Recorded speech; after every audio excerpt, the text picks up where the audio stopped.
kind of did a look at our thermostat. I think our thermostat in the courtroom might have broken. It's working at the time, but I think it might need to be more. And we'll have them send somebody there.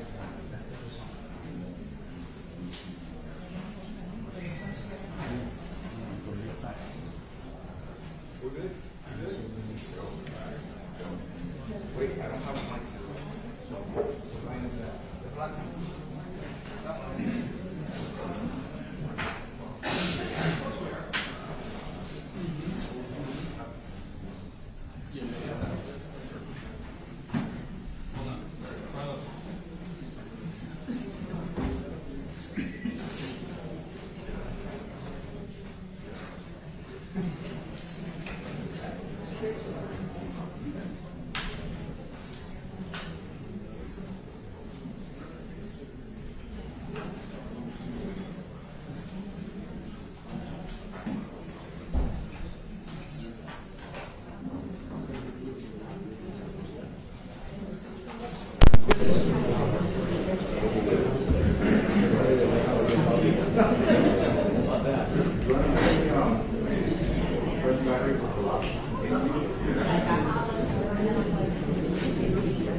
seated. Thank you, ladies and gentlemen.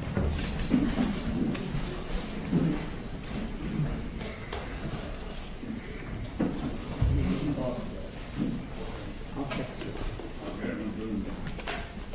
But don't walk in. I'll wait outside the door. Very good. Okay.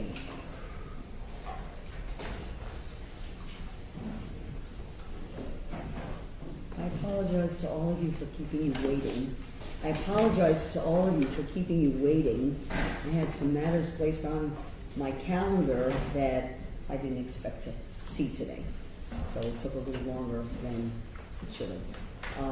And hopefully you were able to state what you needed to accomplish with regard to the extraction from the body worn.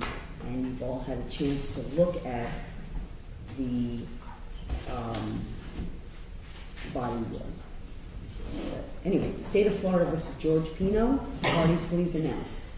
Good morning, Your Honor. Laura Adams, Jonathan Borst, on behalf of the state of Florida. Good morning, Your Honor. Mark Shapiro on behalf of George Pino, along with my partners, Howard Strebnick, Janelle Gomez, and of course Mr. Pino at the end of the table, Ed Armelino. He's stepped out of the courtroom for a moment, but he's present as well. Oh, very good. Thank you so much. Is your microphone on, Judge? How does that sound? Much better. Is that better? Much Can you better. hear me now? Is that okay. Anyway, thank you very much. I'm just getting to that No, point it's of my... not you. That was me. Okay. We had some technical difficulties this morning being able to view the state's redactions. I'm going to look at it right now. Okay, let's go ahead, take a moment, because Kate's coming in, she's gonna get set up, so we have a few moments.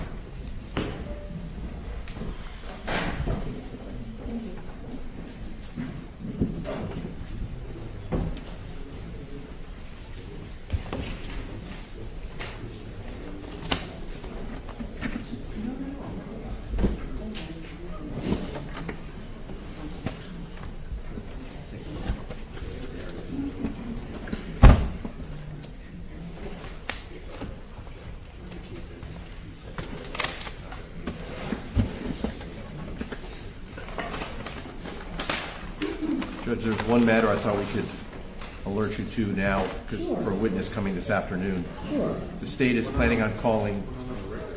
I'm Whoops. just, well, I can alert you, and we can. It doesn't need to be on the record. I'm just going to give you a case called Hernandez versus CGI Windows, so you can look at it as to the admissibility of a pleading from the civil case. The content of a pleading is a motion to dismiss that I believe the state wants to introduce what the lawyer wrote as the introduction to a motion to dismiss. So it's the lawyer's narrative in a civil case. Okay? And so this What's is this case citation, please?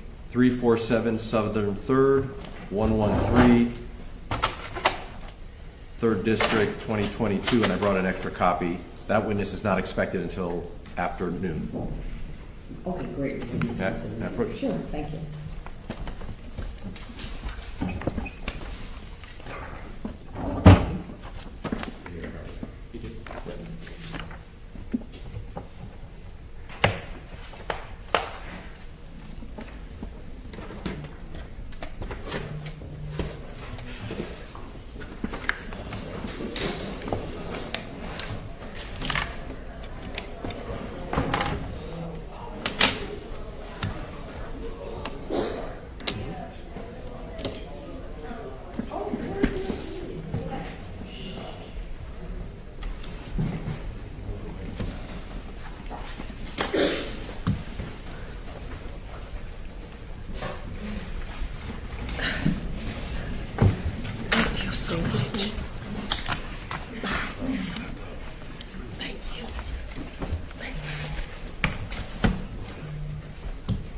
Thank you. Sorry, Vanessa. Okay? Mm-hmm. Take a minute. It's okay. Relax. You're gonna rewind and stuff.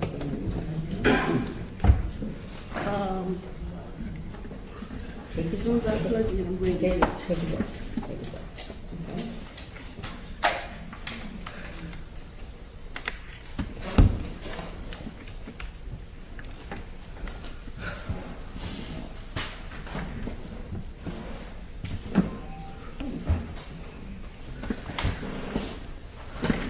I'm ready. I'm good. It's okay. Take a breath. We're good. Let's start again. Because I was talking, and I always make this assumption, because you're so amazing, that you think, I don't even look. But you know, State of Florida versus George Pino, with the parties announcements. Good morning. Laura Adams, Jonathan Borst, on behalf of the state of Florida. Good morning, Your Honor. On behalf of George Pino, who's present, Howard Strebnick, Edward Armelino, Mark Shapiro, Janelle Gomez. Good morning. Good morning. Good morning, Judge. Kate, would you please swear Mr. Pino into the day? Thank you. Yes, Judge. Mr. Pino, can you stand and raise your right hand? Do you swear to tell the truth, the whole truth, and nothing but the truth? I do. Thank you. So, counsel, you had provided a case to me with the citation, putting it to Manchester, 347 7/3 113. Pull that thing out. It's Francesca started on a little research on that, and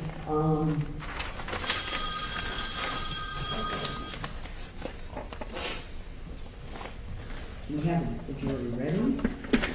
We have the witness, and I'm just confirming that defense hasn't had a chance to look at the video yet, or are you still looking at it?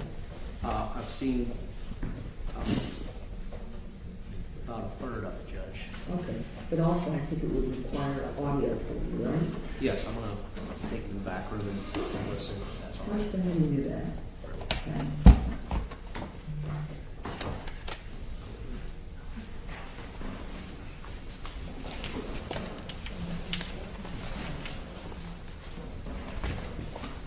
Because this is your witness, right? This is your witness, I think. I'm gonna be doing the cross. Yeah, that's Yes. right. Why don't you take a minute?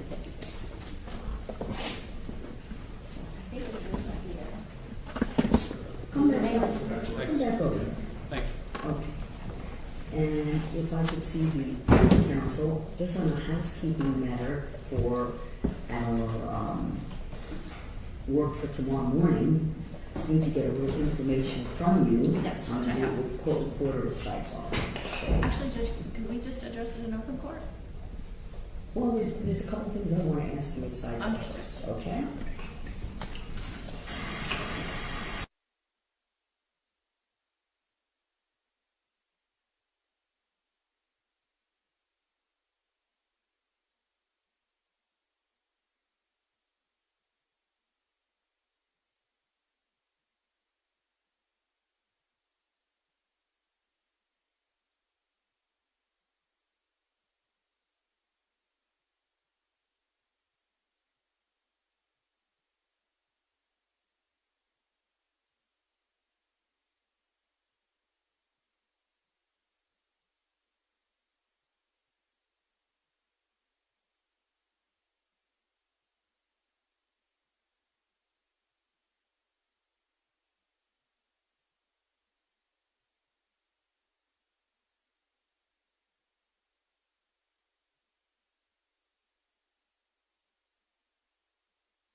All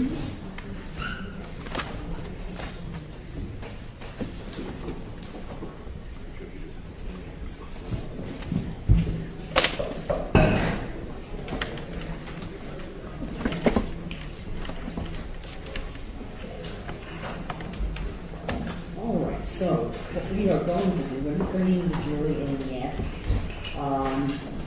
I had addressed at the end of the day yesterday an issue raised by the defense with regard to the portion of the body-worn camera that was worn by the witness who was testifying.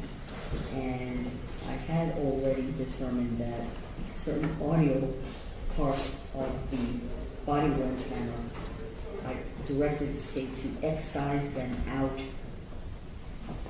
but I, over defense objection, allowed the video to be presented to the jury. Okay, so I'm going to watch it again now, just to be sure that that was completed. Yes, sir.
And just so you can see, Judge, this is all masked.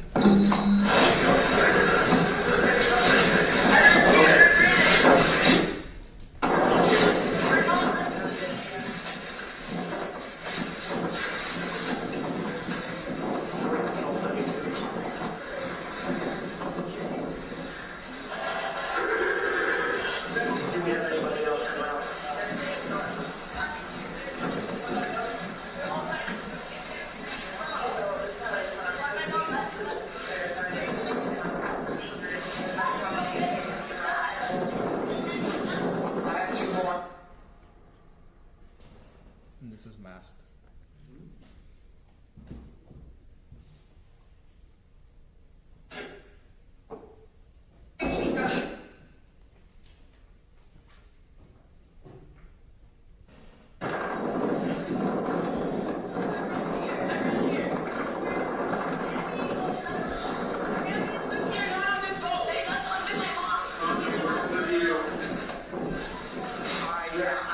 This is masked. One, possibly two.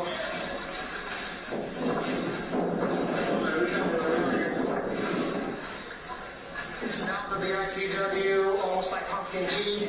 It's a big black boat outside off to the back of it right now.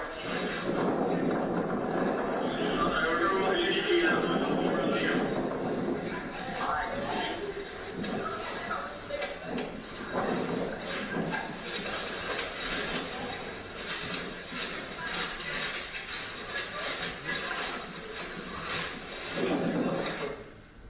This part's masked. And also, just let for right now, we're getting rescued here. Like I said, here comes another chopper, so hopefully. Did anybody here witness what happened? In the water? Okay. Do we know if we have everybody? From the other people that's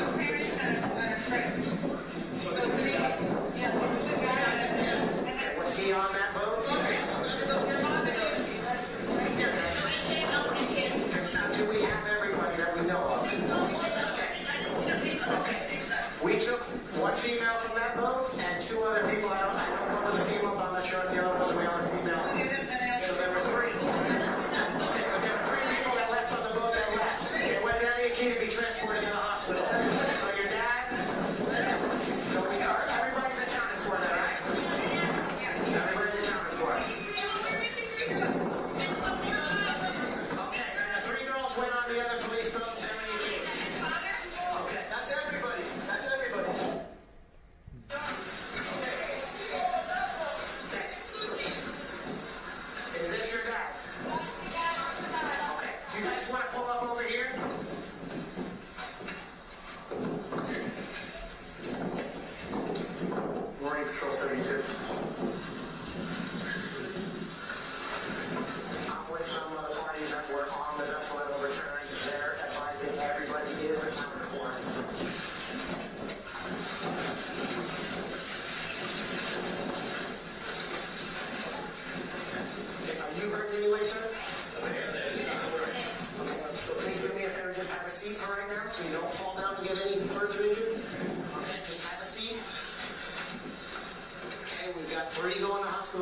more rescue personnel coming.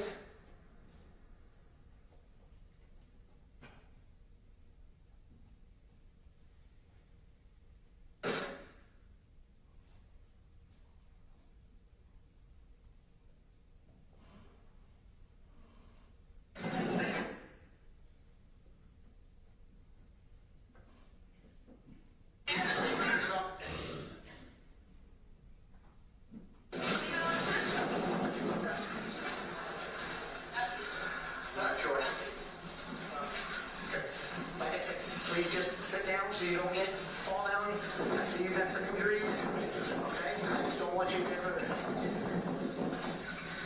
They grabbed her as quick as they could, got her in a rescue boat to take her to airlift her to the hospital. Okay?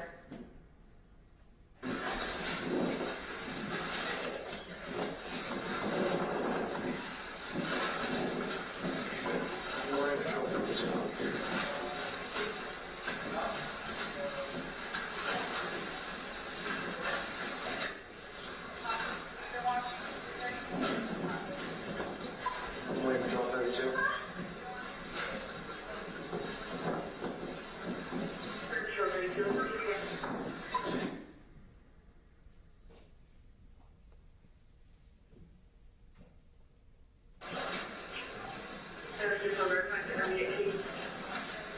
Negative, just south of SCW, west of Pumpkin Key, at my Ocean Reef. Can you give me the coordinates again?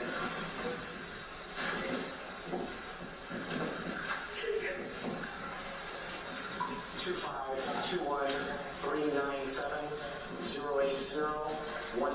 215-217-080-17394.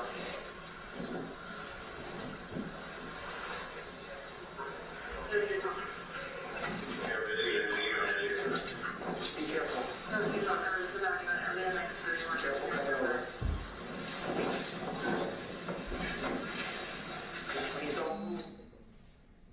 So you can see, Judge, we did remove quite a bit of the audio. I don't think there's any reference to the injuries at all of Kati or Mia. All right. Judge, I'm very happy that Mr. Armelino accompanied me to listen to the tape, the clip that we received. So we must have had some technical difficulty because the one that we watched only redacted the first minute and everything else was Perfectly included. fine. So we cleared that up. Now, your objections are still reserved Yes, Judge. for the record, and I'm going to allow the jury to see this. Judge, as an alternative, we would just ask that there be no sound at all. Let them see the image without any of I'm them. going to give the jury the appropriate instruction on editing recordings. And I'm going to leave it the way it is. And Judge, just a matter of housekeeping, my intention was to substitute the unredacted flash drive with the now redacted flash drive that the court had approved. The witness had already signed and dated the unredacted flash drive and to authenticate it. So I just want to, the defense has no objection. My intent would just to be, we showed you a video the other day. Was it a fair and accurate depiction? And then, so it sounds the defense doesn't have an authenticity objection. Yeah, that's correct, Judge. It's just Perfectly fine. Okay, I'm going to go ahead and let's get our jury again. And Judge, can I just have permission to let the witness know that we have removed some of the audios, just so that he is not surprised by those changes? We haven't spoken to him obviously since yesterday, since he's on the stand. Okay, you're going to actually bring him in. Okay. I'll let him know. Okay, that sounds good.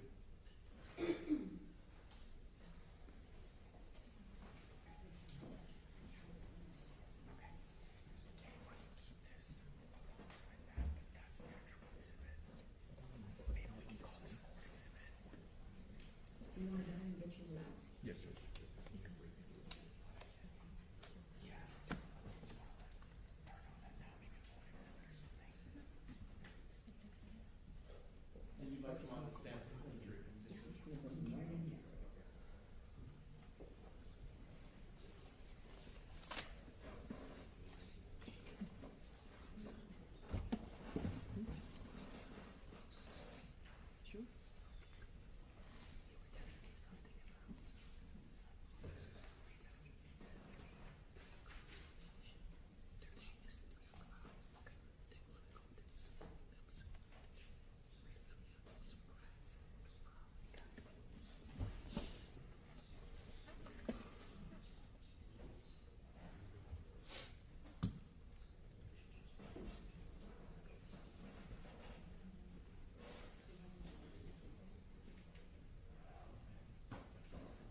Sir, would you resume the witness stand?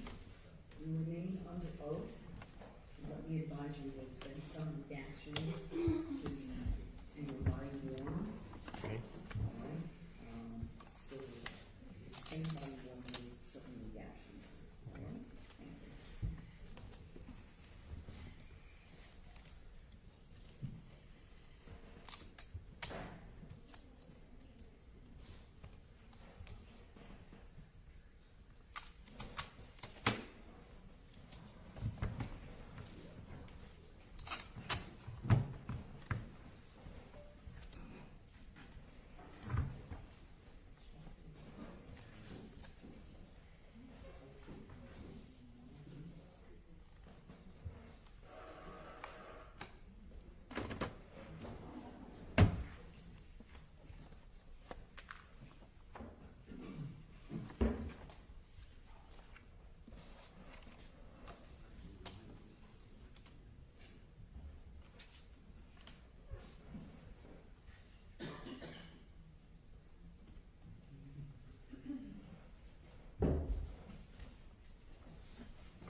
Ready? Yes, thank you. All rise.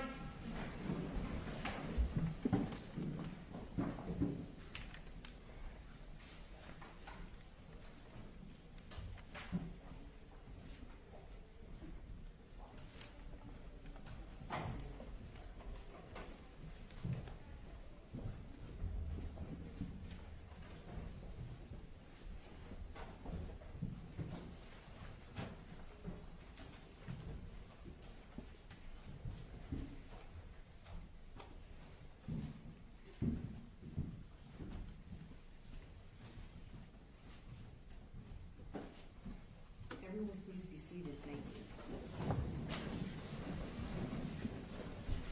Well, I can still say good morning, ladies and gentlemen. Hope that you're all doing well. Let me ask some questions of you. Have you seen anything in the news about this case? Read anything? Heard anything on television? Anyone talk to you about the case? Or attempt to speak with you? Have any of you conducted any independent research or investigation to try to gather information about this case? I apologize for keeping you waiting. I had some matters to attend to. Please don't hold it against any of the parties. All right? The witness is going to resume now, and counsel, if you will.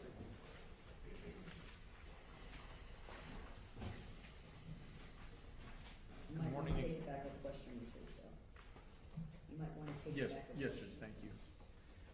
Good morning, Mr. Bruto. Good morning. Welcome back. Just to remind the jury, I know it's just been one day. What is your full name? Robert Bruto. And you're still here under oath. Mr. Bruto, some of the questions that I was asking you yesterday, I'm just going to repeat again today. On September 4th, 2022, were you equipped with your body-worn camera? Yes, I was. And did you activate your body-worn camera during your response to this crash? Yes, at some point I activated it.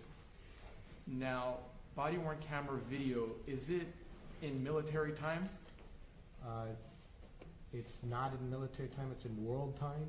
Okay. So it's completely different. There's a formula to figure out the precise time that it is for your area. So do you have to convert from universal time to Eastern Standard Time? Yes, correct. Okay.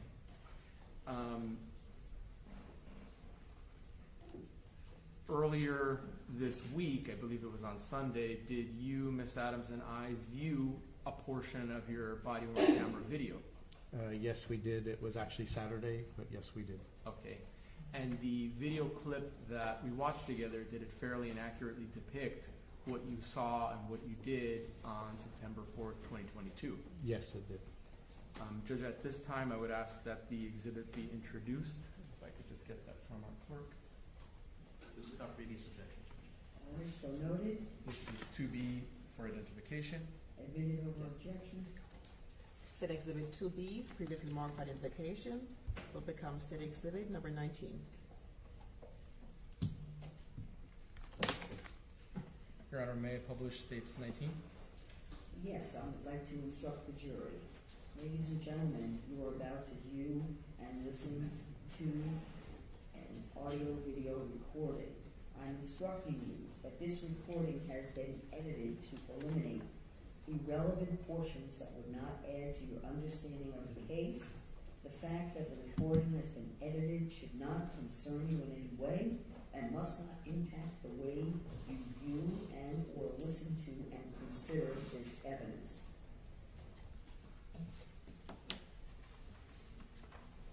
Thank you, Judge.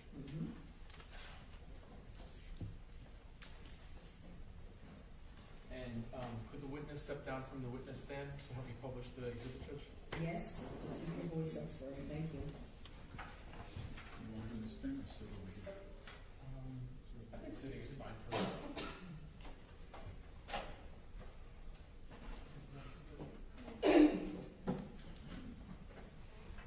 All right, and I'm going to sit in front just in case I need to stop at any points, Mr. Bruto. Judge, may I? Of course. Yes, sir. All right, so before I begin to play the clip, is there a date and time stamp at the top? Yes, there is. Can you let us know what it is? It is September 4th, 2022. And the timestamp 23:24, can you convert that to Eastern Standard Time?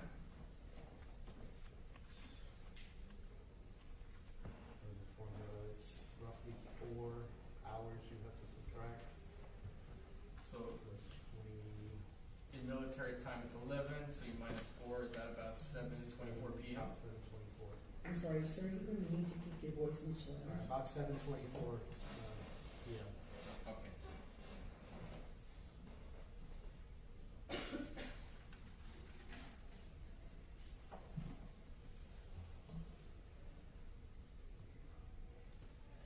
Whose arm is that, Mr. Bruto? That'd be my arm.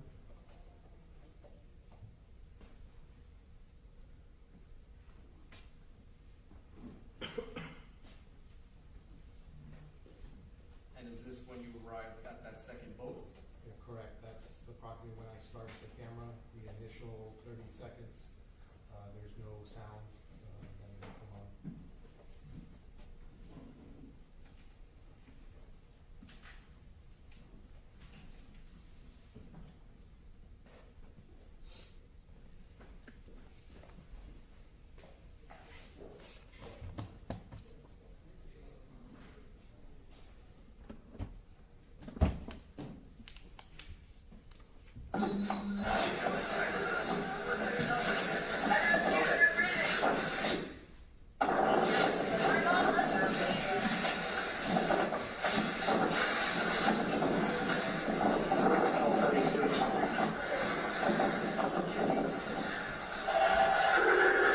Do we have anybody else in route?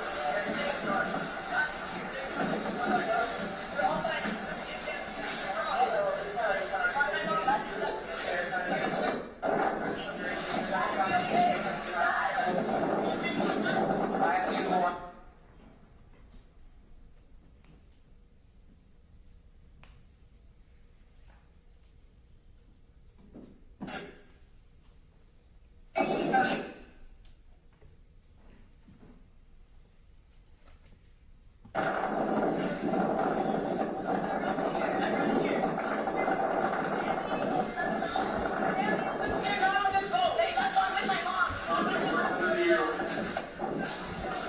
Yeah. 1, possibly 2.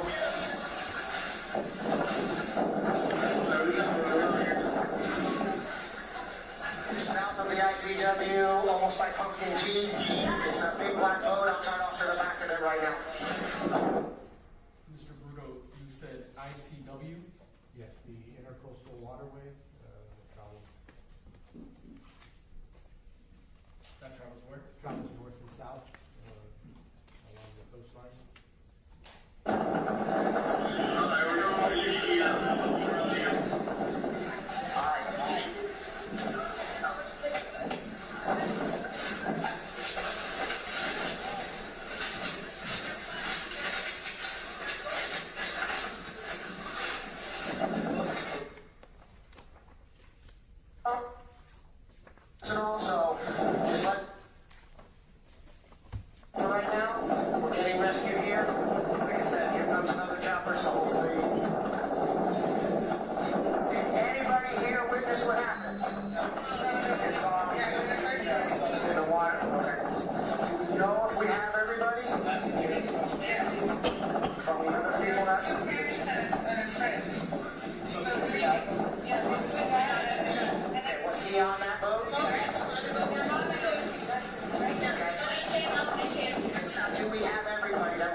hurt in any way, sir?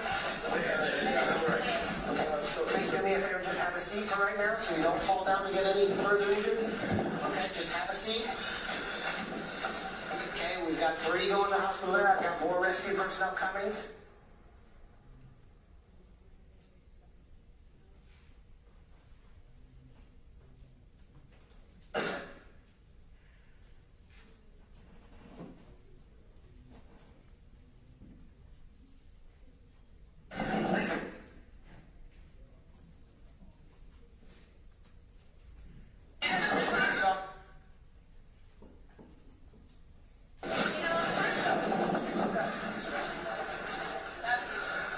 Sure. Okay. Like I said, please just sit down so you don't fall down. I see you got some injuries. Okay? I just don't want you to get further. They grabbed her as quick as they could, got her in a rescue boat to take her to airlift her to the hospital. Okay?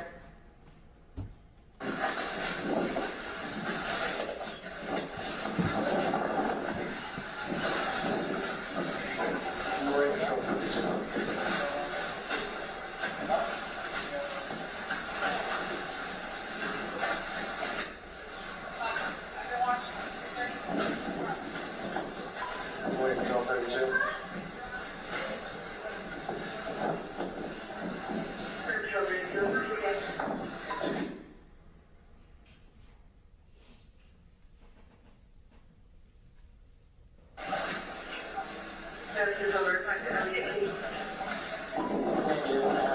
You said Marine Patrol 32? Yes. What does that mean? That's my unit number in the unit.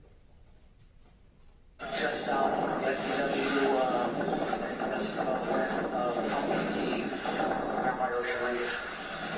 Alright, we need the coordinates again.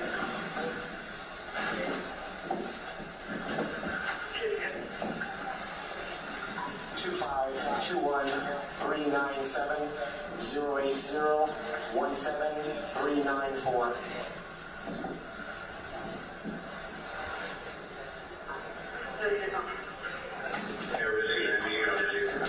Just be careful. Careful coming over. Please don't move. You would have a seizure.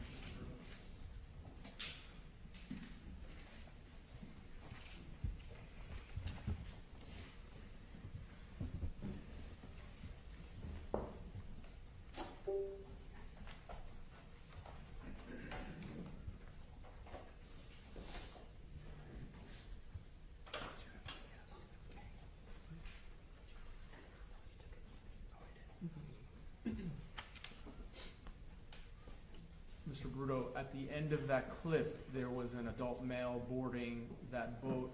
Who was that person? It's Mr. Pino. Do you see him in court here today? Yes, I do. Can you just identify him by an article of clothing, please? Wearing a blue suit, sitting over there. Thank you very much. Stipulated. Right, so identified. So, after the clip that we just watched here in open court ended, what did you continue to do on that boat?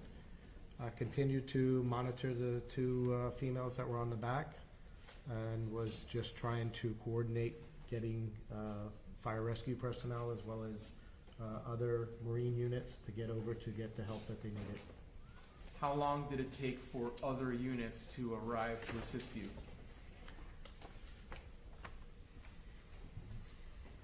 I mean, there was an ocean reef rescue boat that showed up approximately 15-20 minutes after I was there on the scene, and maybe another 15, 20, 30 minutes before more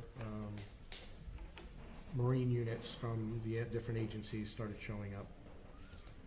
What was your primary goal when you were on that boat with the defendant and the girls from the boat crash? Mainly to get them the medical attention that they needed. Did everyone on that boat eventually receive medical attention? Yes, they did. Where did you go after you departed from that boat? After departed, I escorted the Good Samaritan black boat through the bay. They weren't familiar with traveling at nighttime. By the time we finished everything, the sun had set and it was dark out. So we escorted them back northbound through the bay until they were comfortable to get back to their home port. And then after that, we responded to Elliott Key. When you went to Elliott Key, who was there? There were fire rescue personnel, Marine units, FWC units, Coast Guard units. Everyone who was on the scene pretty much responded there. Were the young girls that were less injured at Elliott Key? Yes, they were. Did you see them there? Yes, I did. Were they being attended to? Yes, they were. How about George Pino, the defendant? Was he being attended to? Yes, when I saw him, he did have a bandage wrap around his head, and he was speaking with an FWC officer a good distance away from where I was at. Now, I think you did mention earlier, but just to clarify, was Miami-Dade Sheriff's Office the primary agency investigating this incident? No, they were not. Who was the primary agency? Florida Fish and Wildlife, FWC. So would you agree that well, let me ask you, were you the primary unit for Miami-Dade? I was the primary unit that wrote the initial supplemental report or assisting with other agency report for Miami-Dade. And what does it mean to be a primary unit other than writing the report? Pretty much you gather up all the information and put it down in the report. And is that what you did for this incident? Yes, I did. Did you participate in the investigation after you left Elliott Key? No, I did not. All right. May I just have one moment, Judge? Sure.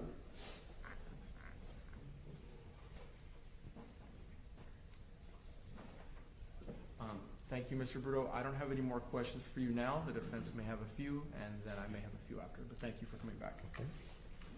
Thank you. Defense, boss?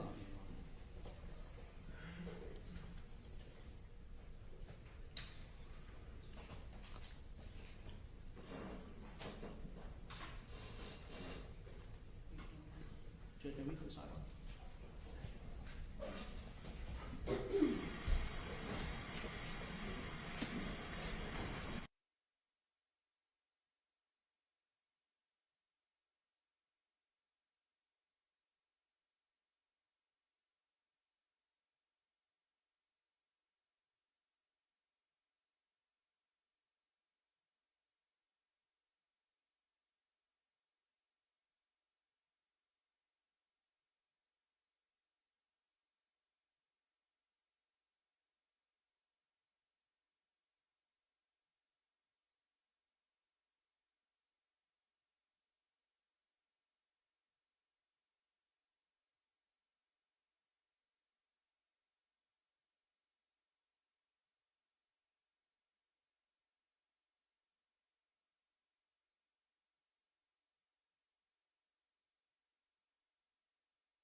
out of the courtroom. Please leave your notepads at your seats. Do not have any conversations with each other. In 10 minutes, Renee, that's it. We're going to bring them back in 10 minutes. All rise, follow me, leave your notebooks behind.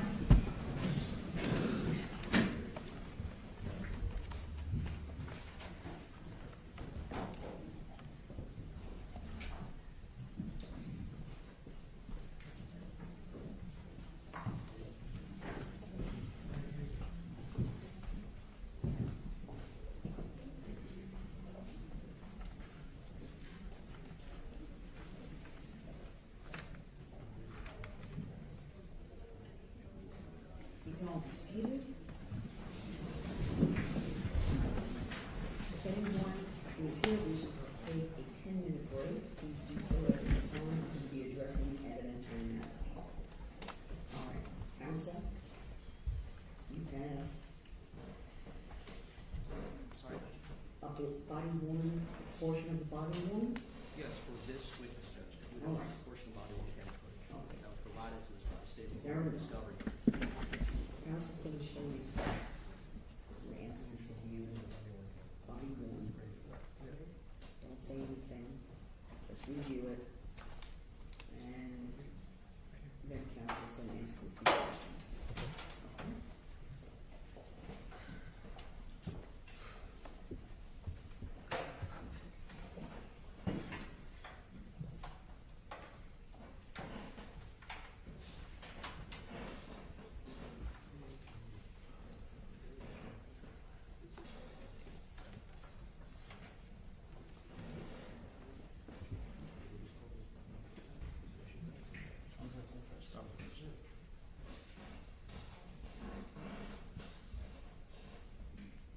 Good afternoon, Mr. President. Is this your dad? Mr. Bruto, my name is Mark Shapiro. I represent Mr. Pino. I've been going to play for you some footage, body-worn camera footage, which I believe you recorded on the day of this accident. I'm going to ask you if you review it and recognize it, and tell me if it's fairly and accurately represents what you were observing that day, and an accurate recording of your body-worn camera device. Okay.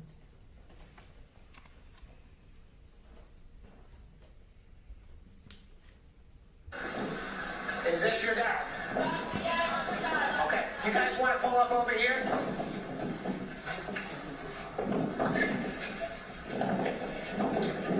Marine Patrol 32. I'm with some other parties that were on the vessel that overturned. They're advising everybody is accounted for.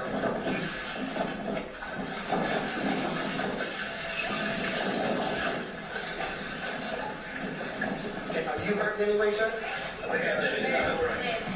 So please do me a favor, just have a seat for right now so you don't fall down and get any further injured. Okay, just have a seat.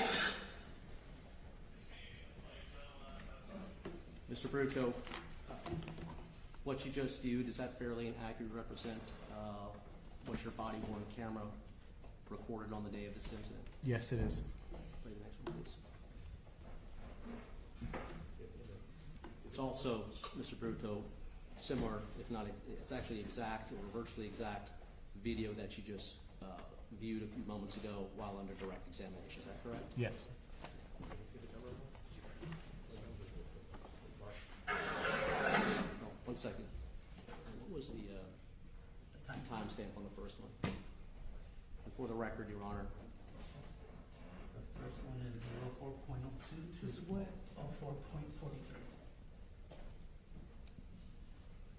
the footage that Mr. Bruto just viewed and authenticated is timestamped 4:02 402 to 443. to 4:43. The next video is identified as 650 to 703. 650 to 703. Mr. Bruto, I'm going to ask you the same questions with regard to authentication after viewing it.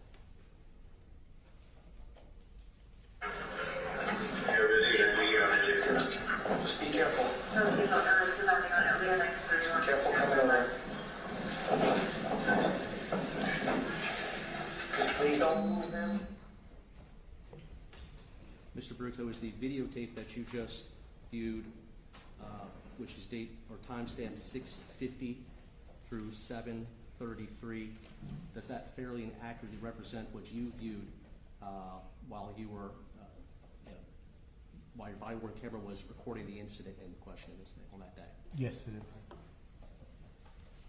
The next video clip, Mr. Bruto, that I'm going to ask you to review is timestamped 8:37 through 9:14.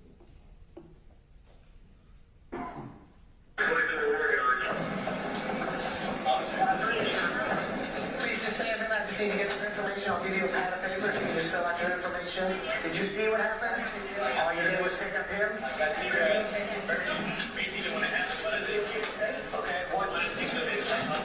You saw him drifting in the water, you just picked him up? Okay, if you could do me a favor.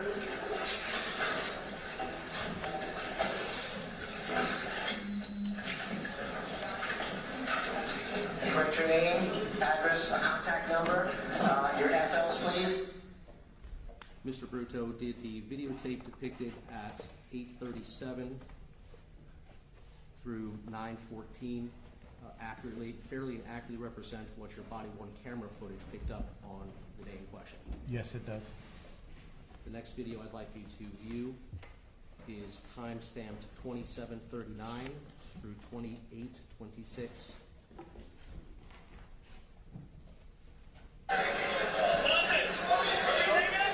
There's a father that's got ocular concussions and lacerations. That's your dad. He's going to go there. He's going to follow you there. You're going to be fine. You're going to Elliot, right? Yeah. He's going to stay with us. For a while, he's injured. He hit his head. Hey, medical comes over. I got you. That's what I'm saying. He's medical. He hit his head and he's got cuts. So I would get him checked out. I would get him checked out. He's a dad, but he's got injuries. Should I take him to no day? Hey, you want to trust him?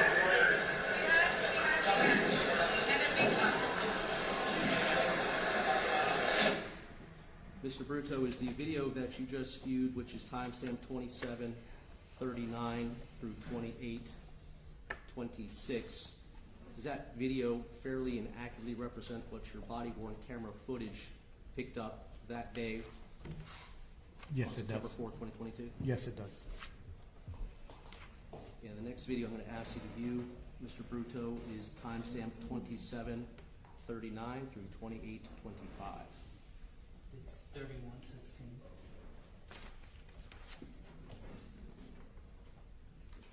I'm sorry, 31:16. 27:39 through, It's 31:16 through 31:58.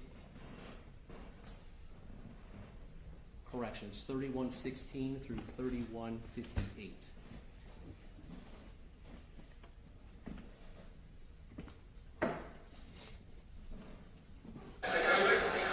Okay, they're all over there. You need to get more. Help him come over this way to get on German spoke. Yes, this guy right here. He's the. Help him, sir. Come this way, please. Everybody, your daughter, everybody's on these boats. You're gonna go with them. You're gonna go with them. Come over to here, so you can hold on. Come right here. Okay, sir, this is the contact that you need to call for all the girls that are going there. The parents are all calling this lady who's in this Margarita Suarez, and not her phone. I'll call her as soon as I know where they're all going to. Officer Robert Bruto. Oh, no, Officer Robert what? Bruto, B-R-U-T-T-O. Mr. Bruto, does the video that you just viewed, which is timestamped 31:16 through 31:58, fairly and accurately represent what your body-worn camera footage picked up on September 4th, 2022 while you were working this accident scene? Yes, it does.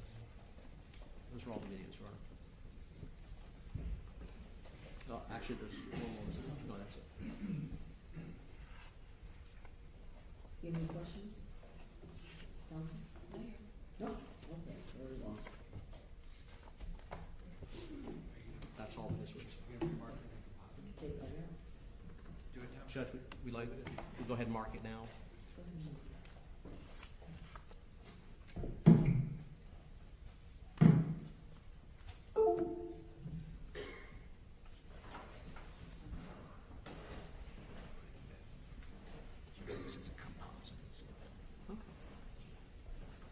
It's gotta be one. All right, is there any reason why we can't proceed with the witness at this time?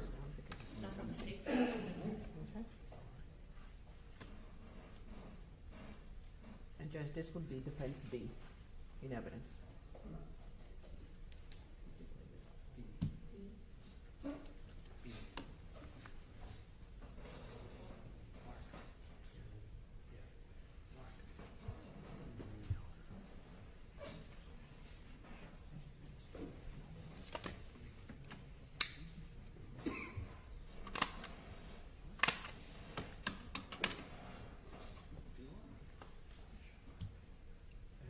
Judge, do we approach sidebar for a moment? Or we can do it here. I just want to inform the court that as we discussed sidebar previously, we have other We'll body worn. address that after. We're gonna go ahead and Understood, discuss this. understood, Judge.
Your Honor, while we're waiting for the jury, is the state going to continue to require that we authenticate the body cam footage of the witnesses We're from gonna whom? address that not right now, though, sir.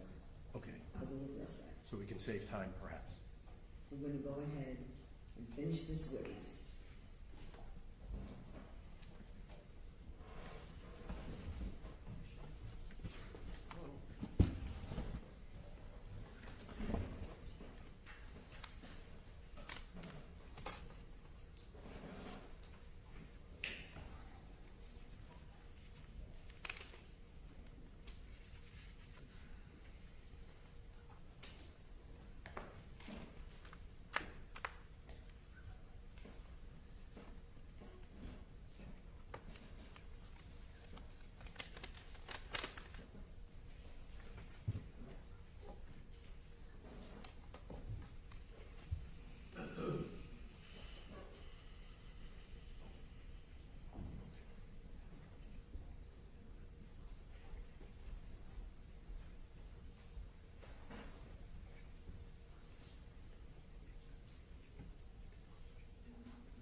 Your Honor, with regard to this witness, we wanted to introduce another excerpt of body-worn camera footage of Officer Delgado, who the state advised they're going to be calling this afternoon. Subject to connecting it up with Officer Delgado,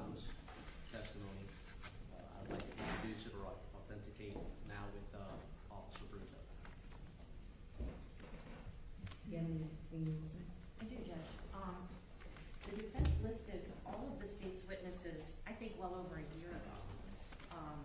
While I indicated at sidebar, I would have happily produced Officer Bruto if they wanted to meet with him to go over this stuff.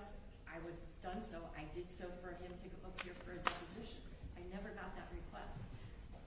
Sergeant Delgado, as well as Detective Dalton, were and continue to be members of the Miami-Dade Sheriff's Office at the time that this happened, and they still are. So it's beyond my comprehension why something as basic in evidence as authentication. All rise. Tell me something.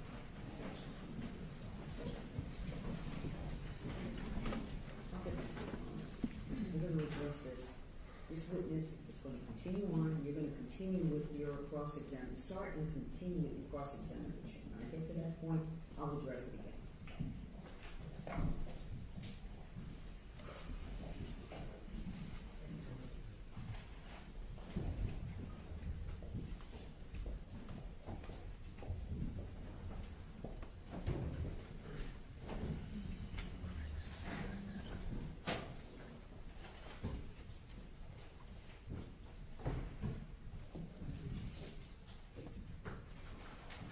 Be seated, everyone. Counsel, you may proceed.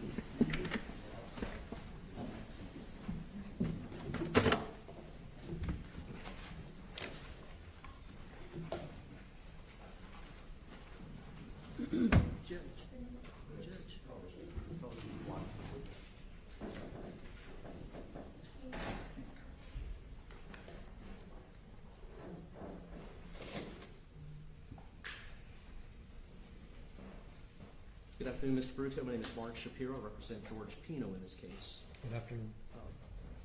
Mr. Bruto, you and I have spoken previously to meeting here today. Is that right? Yes, we have. And that was in the context of a deposition that you gave in connection with this case. Yes.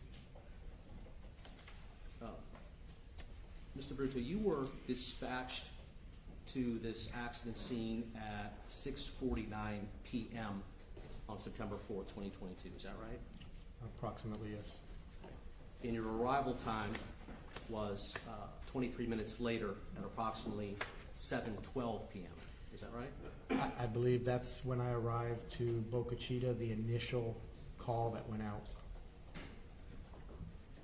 And do you have an arrival time at the actual accident scene? There probably is on the dispatcher's tape, but I don't have it with me. The distance between Boca Chica and the accident scene in this case is approximately 10 miles or so. And do you recall that you were responding in an emergency mode as you traveled from Boca Chica to the accident scene in this case? Yes, correct. Now, the vessel that you were operating that day, I think you described yesterday as a Brunswick 850. Is that correct? Correct. And the Brunswick 850 that you were driving was powered by twin 300 horsepower engines. Yes, Is that right? correct. The top speed in that case is that you've experienced with this boat is approximately 54 miles per hour. Is that correct? Correct. And as you were traveling between Boca Chica Key and the accident scene in this case, you were traveling at the fastest possible speed that the safety conditions would permit. Is that correct? Correct. And when I say safety conditions, I'm talking about the prevailing conditions, right? Correct. That would include the wind. Yes. That would include the lighting. Correct. And it was daylight at that time, right? Yes. It would also include the waves in the bay. Is that right? Yes. Something that we would refer to as the seas. Correct. And you, I believe that you testified earlier that you thought that the seas were somewhere between 1 and 2 feet. Is that correct? Correct. And so all of these things you must take into consideration when you're operating even a police vessel under emergency conditions when deciding how fast it is safe to travel, correct? Correct. And because of the conditions that were present on that day, at that time, it was your judgment that you could travel at speeds at almost, if not the top end of what your Brunswick 850 was capable of doing. Is that right? Correct. And you traveled at top end speed in your Brunswick 850 from Boca Chica all the way to the entrance of Cutter Bank Channel. Is that right? Correct. And when you reached the entrance of the Cutter Bank Channel, you continued at that same speed, did you not? For the most part, yes. As you approached the actual accident scene, the prevailing circumstances changed, didn't they? Yes, they did. There were other boats there. Yes. You knew that there were possibly people in the water. Yes. There was a helicopter overhead, creating unsafe conditions for boaters, perhaps, right? Correct. And for that reason, since the prevailing conditions had changed, you reduced your speed from top end speed eventually all the way down to idle. Is that right? Correct. As you were heading down the Cutter Bank Channel, right from the entrance all the way to the point that you slowed down, the conditions allowed you to travel safely at nearly 54 or 52 to 54 miles per hour. In other words, the top speed that your vessel was capable of, correct? Correct.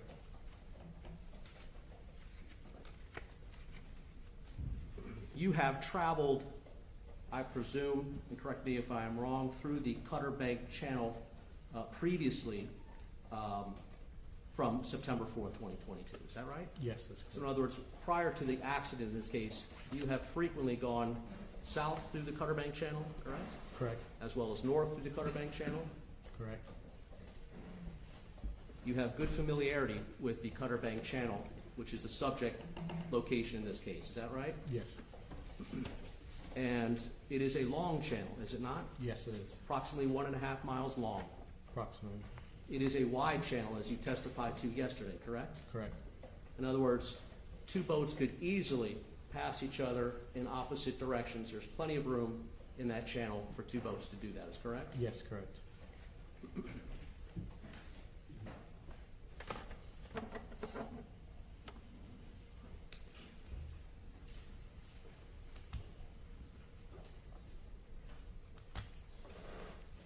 If the prevailing conditions that evening were actually more favorable than the 1 to 2 foot seas that you recall today, then it would also be safe to travel at speeds that you were traveling at. Is that right? Correct. That makes sense, doesn't it? Yes.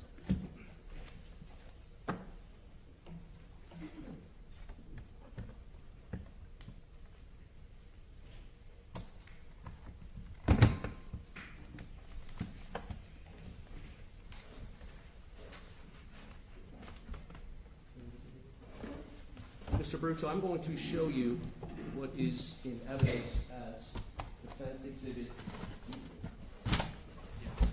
Exhibit B. May the witness step down, Your Honor? Just keep your voice up, keep your voice up.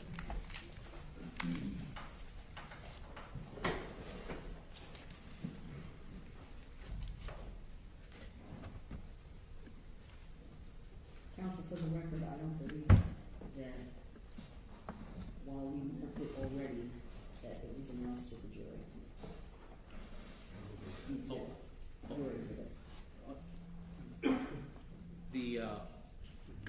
The videotape that we're going to be showing you has already been provided and entered into evidence as Defense Exhibit B. Apologize, Your Honor, I thought I had done that already. We've no objection. Thank you. For the record, we're going to be looking at, well, go ahead. Is this your guy? Okay, do you guys want to pull up over here?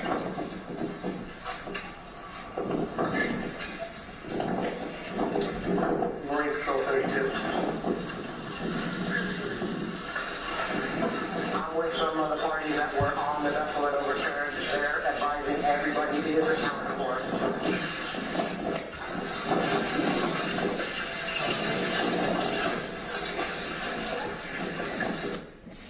Mr. Bruto, you recognize the Mr. Pino in this videotape?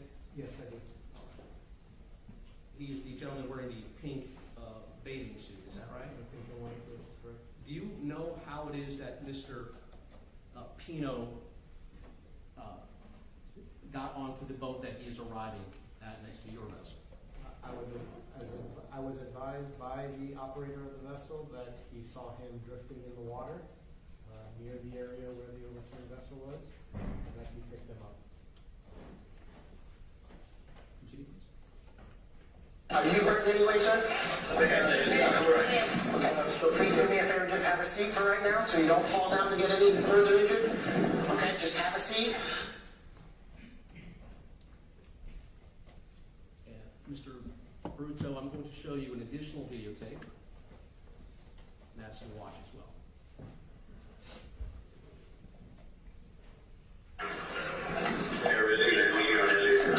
Just be careful. Careful coming over. Just please don't move them. Mr. Bruto, that videotape depicts Mr. Pino under his own power climbing from the first boat, which I'll call a Good Samaritan boat, onto your vessel. Is that correct? Yes, that's correct. There did come a time that you learned the name of the owner or the operator of the white vessel that Mr. Pino arrived on. Is that right? Yes, correct. Let's see the next video, please.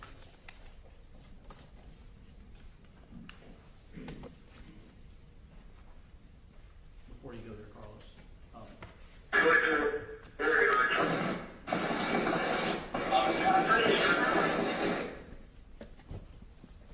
When Mr. Pino made his way from the white vessel onto your vessel, you did not witness him stumbling, is that right? No, he was pretty much sitting down, didn't want him to fall and injure himself any further. You did not notice any difficulty that he had taking himself from the first boat onto your vessel? Not that I observed. He did not appear to be off balance to you? Not that I observed. Next video, please.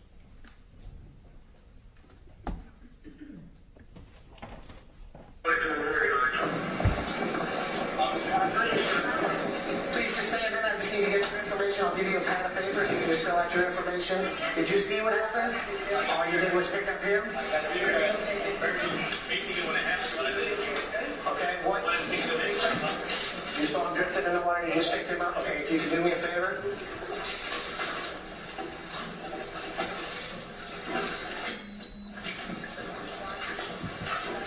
Just write your name, address, a contact number, your FLs, please. Mr. Bruto, and just for the record, you just viewed video 8:37 through 9:34. Did you learn the name of the operator of the vessel? Yes, once he wrote it down on the paperwork. Mr. David Rodriguez, is that correct? I believe so.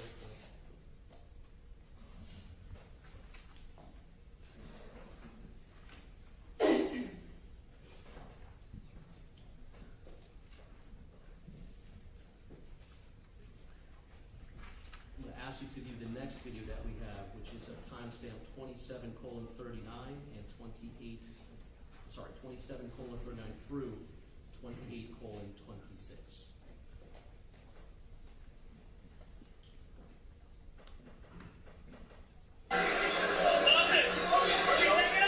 There's a father that's got possibly concussions and lacerations. That's her dad. He's going to go there. He's going to follow you there. And you're going to be fine. You're going to Elliot, right? Yeah.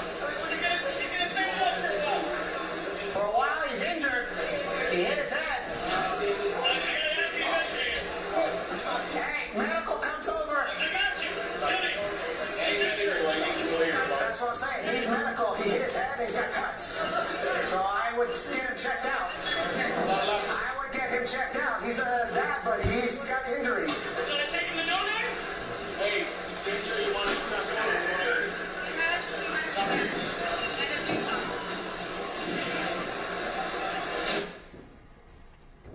Mr. Bruto, you were expressing concern over having Mr. Pino go off with FWC, is that right? Yes, correct. And your concern was that Mr. Pino, in your view, might have a concussion, is that right? Correct. And on what did you base your suspicion? Reference the vessel being overturned, the two other injured parties and the extent of their injuries, He did also have a cut on the side of his head, so he could have hit himself somewhere, and he could have had a possible concussion as well. So I wanted the medical concerns be addressed first, before they started any of their investigations, to make sure he was stable. Because safety comes first. Is that Safety right? comes first. He could have had internal injuries or anything, so, just try and address the medical first. So in the video that you just watched, which is 27:39 through 28:26, will you please let the jury know, and for the record, what time did this occur? From the timestamp up top, subtracting,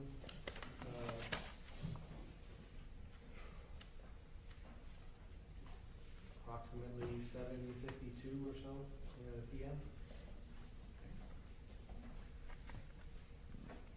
So as of 7:52 p.m., you were concerned about your observations about Mr. Pino. Earlier in the video, your body-worn camera footage, 8:37 through 9:14, you were also concerned at that point about Mr. Pino's possible concussion. Correct. When was it that you first suspected or became concerned that Mr. Pino might have suffered a concussion in this accident? Just due to the fact when he first pulled up, he had the cut on the side of his head, a pretty good sized gash, bleeding, and the amount of damage to the vessel being overturned, and the injuries to the other females. When you first met or had interaction with Mr. Pino, was your suspicion about his having possibly suffered a concussion, was it made at that first encounter that you had with Mr. Pino? Or near the time? It's always on my mind anytime there's a violent accident like this, that the people's injuries or the victim's injuries could possibly have concussion. It's one of those injuries that you can't really see, and if they have it, it could be very devastating the longer it sits. So if that's in a major accident, that's the main concern, or one of the main concerns for all medical personnel or treatment that we're given. I want to take you back to video body-worn camera footage at 4:02 through 4:43. And this will be the video where Mr. Pino is being driven up in by Mr. Rodriguez's vessel.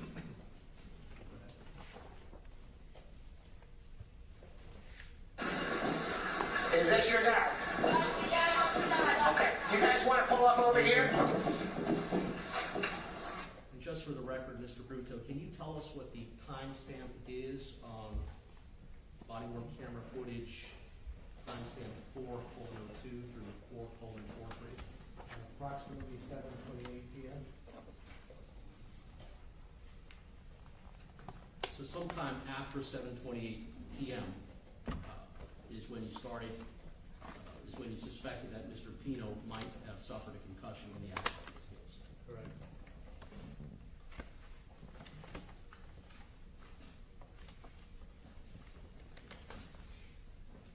The next video I want to show you, Mr. Bruto, is at 31:16 through 31:58.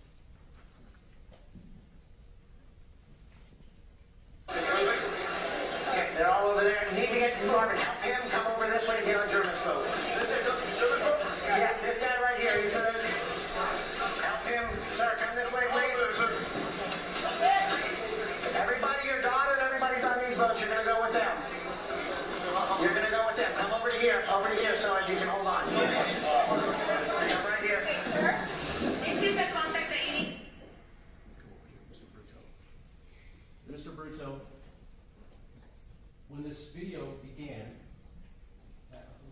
Mr. Pino is on a red vessel. Is that right? Correct. Was that one of the fire boats, as far as you know?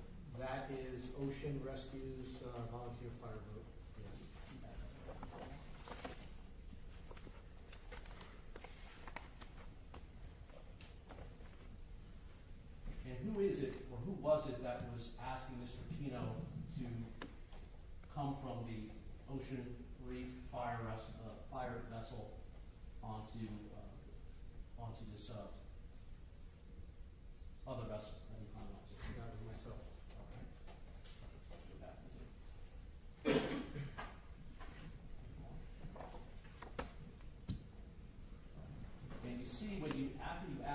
Pino to come to your vessel.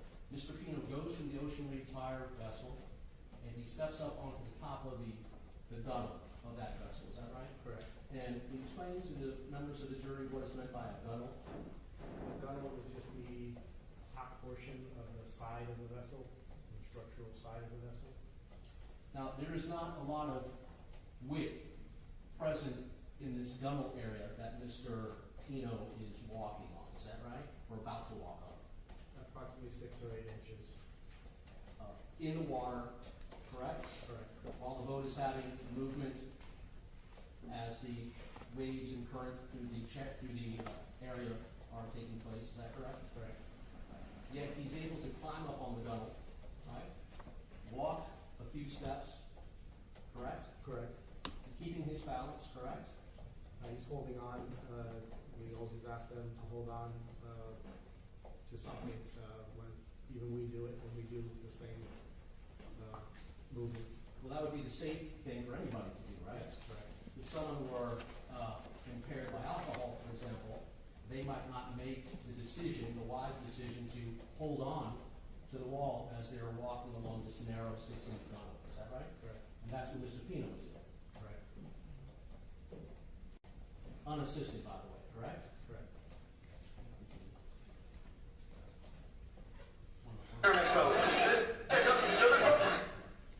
And this is at approximately 7:56 p.m. Is that correct? Correct.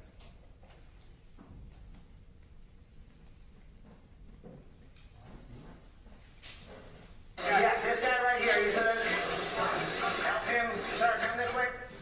Mr. Bruto, you saw in the video that Mr. Pino was able to step off the gunnel onto this other separate vessel. Is that right? Yes, correct. By the way, do you have any idea whose vessel Mr. Pino was stepping on? Onto? I don't recall his exact name right at the moment. I know I put it down on my report. Good Samaritan? Another Good Samaritan, yes. And for the purposes of the record, would you agree with me that the color of this Good Samaritan's vessel is dark gray? Dark gray, yes. Give me allowance for the color blindness that you or I may have. Is that right? Okay. But regardless, Mr. Pino steps off of the 6-inch gunnel onto the Good Samaritan vessel under his own power, Correct. unassisted, correct? Correct.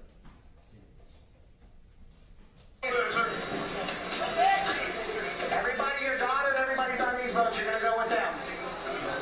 You're gonna... Mr. Pino then steps up onto the deck area of the Good Samaritan vessel, correct? Correct. Again, unassisted. Right. Go with them, come over here so you can hold on. Come right here. Okay, sir, this is the contact that you need to call for all the girls that are going there. The parents are all calling this lady who's in this Margarita Suarez, and that's her phone. I'll call her as soon as I know where they're all What's going her to. name? Now, at this point, at timestamp 0034, Mr. Pino appears to be sitting on the gunnel of the Good Samaritan's vessel. Is that right? Correct. And he is intending to take himself off the Good Samaritan vessel and onto your vessel. Is that right? Yes, correct. Officer Robert Bruto. No, Officer Robert what? Bruto, B-R-U-T-T-O. At timestamp 0:40, Mr. Pino completes the task of transferring himself from the Good Samaritan vessel up onto the gunnel of the Good Samaritan vessel and steps down into your vessel, correct? Correct. Unassisted. He was assisted by Officer Martin Flores there. In the video, you can see he was holding his arm. Can you go back and look at that, please?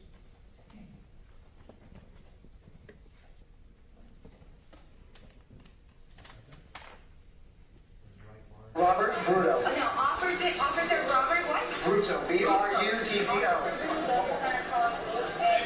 Let's go back a little further. I cannot see from that. Yeah, you see he's got one hand on his elbow and the other hand somewhere out of view. No significant assistance from Officer Delgado. Is that right? Officer Flores. I'm sorry, Officer Flores. Is that right? Yeah. He didn't have to put his arms in Mr. Pino to get him out here and go see. All right. Now, any person in Mr. Pino's circumstance that evening, had Officer Flores been there, he would provide the same sort of assistance, right? Correct, yes. Whether the person had been in an accident or not, right? In fact, if it had been one of the uninjured passengers of Mr. Pino's vessel attempting to come from the Good Samaritan vessel onto your vessel, and Officer Flores were there, he would provide the same assistance to that. Yes, correct.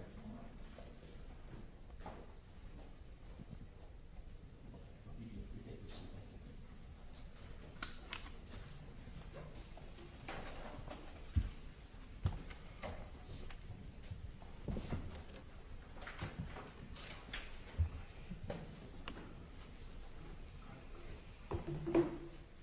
Mr. Bruto, what is the closest physically that you came in contact with Mr. Pino that evening, if you can recall?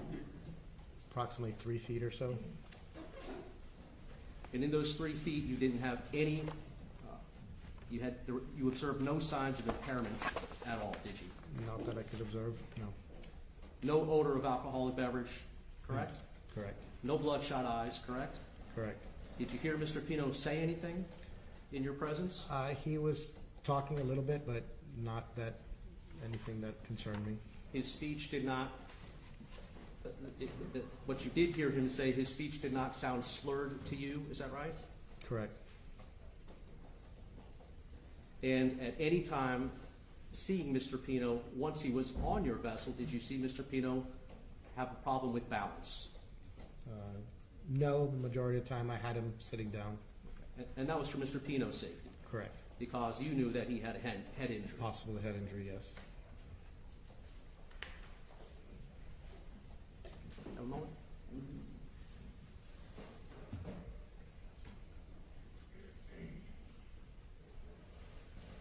Thank you, Mr. Bruto. No further questions.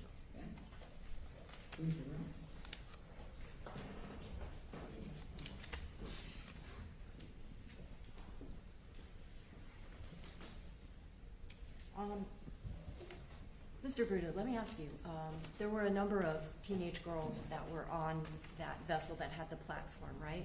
Correct, yes. Did you observe signs of alcohol impairment on any of them? No.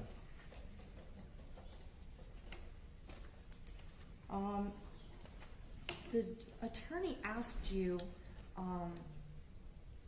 about why you were asking another officer, hey, he's a medical, he's got a head injury, get him seen. He asked you why you did that, and you said that one of the reasons why was because of the extent of injuries of some of those other girls on the vessel. I want to call your attention. I want to call your attention to 2 girls that were on the platform of that. I think some people refer to it as a Van Dutch type of a vessel. Correct. What did you observe about them that made you worried that maybe the defendant could be suffering injuries? I know when I initially checked out Katiana, she had what appeared to be small fiberglass fragments in the back of her head, indicating the head injury. She hit the side of the fiberglass vessel she was traveling in.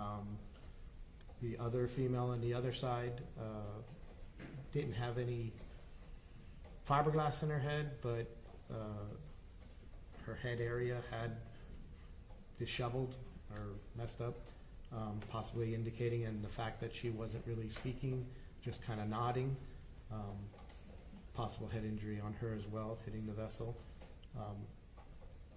Majority of boat vessel accidents, there's no seat belts, so. Judge, this is beyond the scope of the question. Excuse me? He's exceeding the scope of the question. In terms of those 2 young ladies that were on the platform, when talking about Katya, or Kati, was she ever conscious when you were dealing with her? No. What about the other young woman? Other than just nodding her head when we would ask questions, that's about it. She didn't really speak at all. Okay. Now, after you had escorted the person who was the owner of that vessel that had stopped, that Good Samaritan with the large boat and the platform. After you had helped escort him safely back through the nighttime waters, you indicated you came back to Elliott Key, is that right? Yes, correct. And the defendant was still there? Yes, he was. There were fire rescue workers there? Yes, they were. Were there what they call fire boats? Correct. And is a fire boat basically a boat that is operated by the fire rescue personnel? Yes, correct. They are fire trucks for the water. Okay. So had Mr. Pino needed immediate assessment or attention to get him to the mainland, fire rescue had the means to do that. Is that fair to say? Yes. But you see him there walking around with all these other fire rescue people. Nobody's taking him anywhere. Correct. The attorney asked you about the manner in which you responded to the initial call, first going to Boca Chica and eventually finally finding the people that are in the Cutter Bay area. First off, when you were responding to that call, does a police boat have like lights on it like a police car would? Yes, they do. The emergency lights as well as a siren. Were your emergency lights activated as you were heading up to Boca Chica? Yes, they were. Did you have teenagers who had been drinking on your police boat with you? No, we did not. Did you have with you, though, 2 other officers that could serve as lookouts to help make sure you're safe as you're traversing up to Boca Chica? Yes, I did. Did you ever operate that vessel without looking where you're going for 9 seconds? No, I did not. Did you hit a channel marker on your way to respond to that emergency? No, I did not. Did you have 2 beers while you were on your shift that day? No, I did not. Were you responding to what you understood to be a life and death emergency? Yes, I was. Would you consider going to a dinner party a life or death emergency? Objection, Judge. No. No other questions? All right, thank you. No, sir. This is excused. Thank you.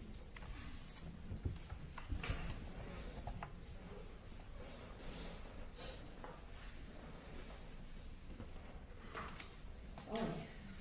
Ladies and gentlemen, we're going to take our lunch break at this time. Yes, we are. That's what we're going to do. Please put your notepads inside your envelopes. Do not discuss the case. We're going to take a 1-hour lunch break. Be back up in the jury room, please. Work by 1:15. Again, do not discuss this. Quiet in the courtroom. Ladies and gentlemen, please do not discuss this case with each other or with anyone else. We're your jury, that is well displayed. I'm advising everyone in the courtroom there will be no contact or communication with any of the jurors. Wear them even if you leave courthouse. If anyone attempts to speak with you or in your presence about the case, please advise them and remind them you're on the jury. If they persist, let Renee know that. All right? Very well. Again, we'll be opening the jury pool at make it 1:15. Please be upstairs. Thank you. All right, follow me. Bring your envelopes.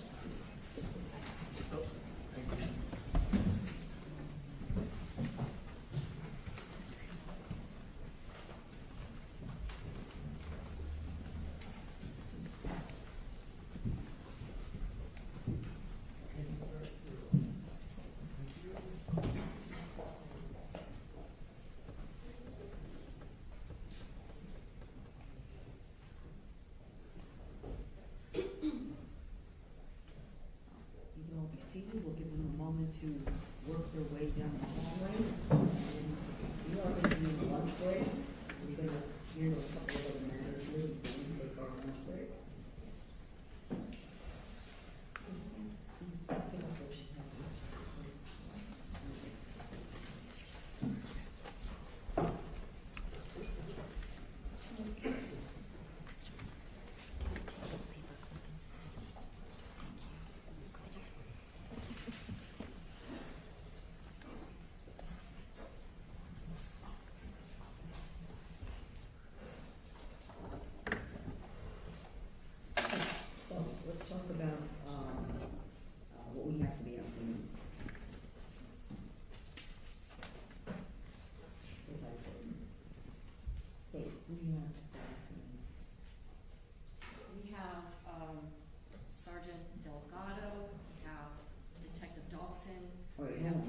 Sergeant Delgado, Detective Dalton, Dalton, Andrew Manslaughter, and also Mrs. Pino, Mrs. Cecilia Pino.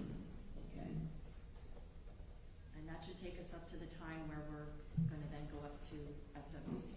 okay, And I've been in communication with them, they'll be ready for us when we go up there tonight. okay. So let's just do some for housekeeping for purposes of smoothness. In terms of these witnesses, all right, in terms of the defense. Defense. Yes, Your Honor. So with regard to Officer Delgado, Now, this is, just so we're clear, your intention to introduce defense evidence through state witnesses. that's correct. Okay, so before I get there, all right?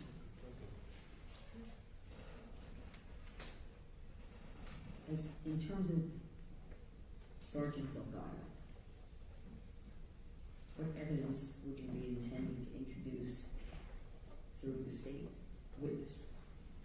Just through cross-examination, which I believe the defense is, obviously we're permitted to engage in. Of course you can cross-examine. I'm talking about what evidence you would intend to introduce through a state called witness. We received discovery of videotape from the state of Florida, body-worn camera footage. Okay, so it's a body-worn camera footage, and that is part of the discovery. You received as part of the discovery. Okay? That's correct. And will state be going to be presenting evidence through a body-worn camera? Yes, Your Honor, that is those are the clips that were sent earlier this week. I think it's That I had already addressed it. Yes, that they were gonna be admissible. Okay, that's fine. So, there's additional footage from the body-worn that you've listed these witnesses as defense witnesses, correct? Yes, Your Honor. Okay. But you would like to introduce defense evidence to the state witness. And sometimes that occurs, sometimes that doesn't occur. Okay? Since they're all listed as your witnesses, you should be, from what I understand, that's not going to take place with any further witnesses. I allowed it with this witness because of the circumstance we found ourselves in, and the witness was able to, during a short break, authenticate portions of the body-worn camera. But it's not required or mandated that the state agree to have the defense present evidence through their witnesses. Generally, the defense calls their witnesses, they have witnesses and presents their evidence. Sometimes it's done, sometimes it's not done. Yeah. It's not a problem either way, but I would just like some state. And the state is not forced to do that.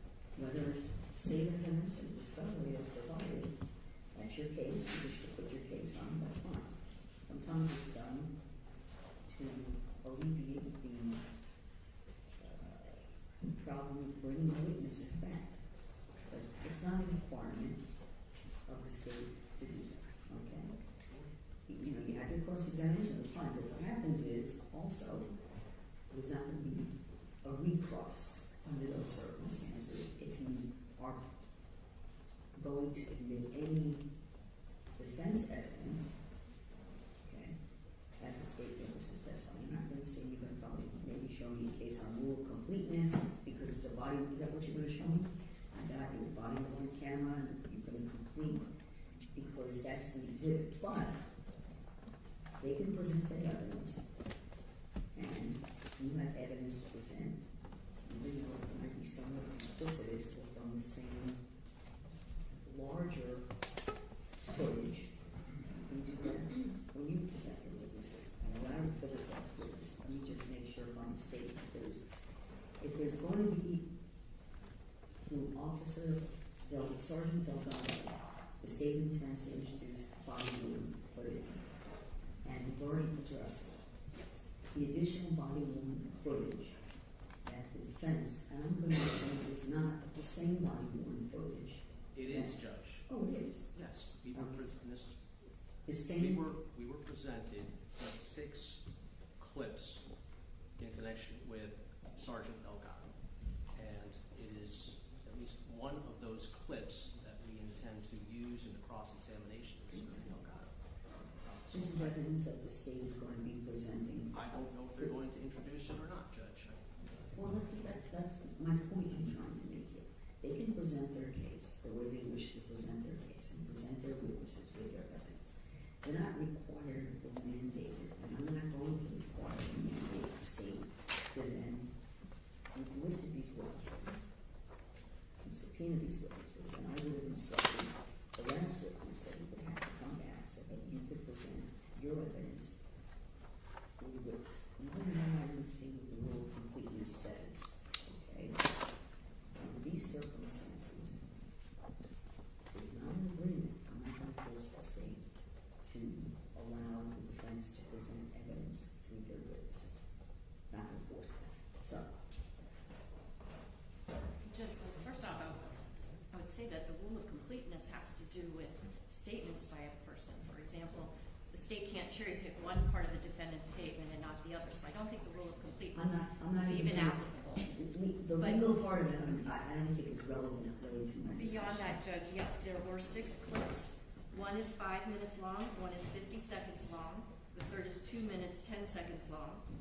Those are Sergeant Delgado arriving at the vessel where Lucy Fernandez is and the initial triage. Then there is the transfer of Lucy from the police boat onto the helicopter. Then there is his arrival at the vessel that had both Paki and Mia. And then there are 3 clips that involve the defendant. One is 30 seconds, one is only 7 seconds, and the third one is 1 minute and 18 seconds. That's what we litigated previously. I have all 6 of those clips on this this jump drive. And I'm ready to introduce them. The witness has already authenticated this jump drive. He's watched all of these clips and can verify that they are clips from his body-worn camera from September 4th of 2022. Now, defense, is it the same that you're going to be cross-examining, or are there additional portions of his body-worn camera that you would like to ask the witness questions? As I said, Your Honor, we are going to be cross-examining this witness either today or sometime in the future, depending on the court's Well, it ruling. might be a direct examination sometime in the future. That's correct. Right. Judge. Depends on the court's ruling in this case, of course. Okay. But yes, it is the exact, the alterations is the exact clips. Those exact ones? Those exact ones. Not necessarily all of them, but we're not utilizing anything in addition to what the state has provided to us. Okay. Within those, I think there were 6 clips in total. Let's not confuse or mince words. You got a body worn that is in total much longer than these specific clips. These are excerpts. Let's call them excerpts from the body. That's what I'm referring to, Judge. Just the excerpts that were So provided it's to the us. same excerpts Yes, that you're going to be using in cross-examination. that's correct. Okay. Well, then there's really no issue. What's different with the last witness was there were additional excerpts from the larger body worn that's why we had to stop for you to have the witness authenticate for me to allow you to then move forward to conduct your cross-examination of the state witness. Okay. So, that's a non-issue.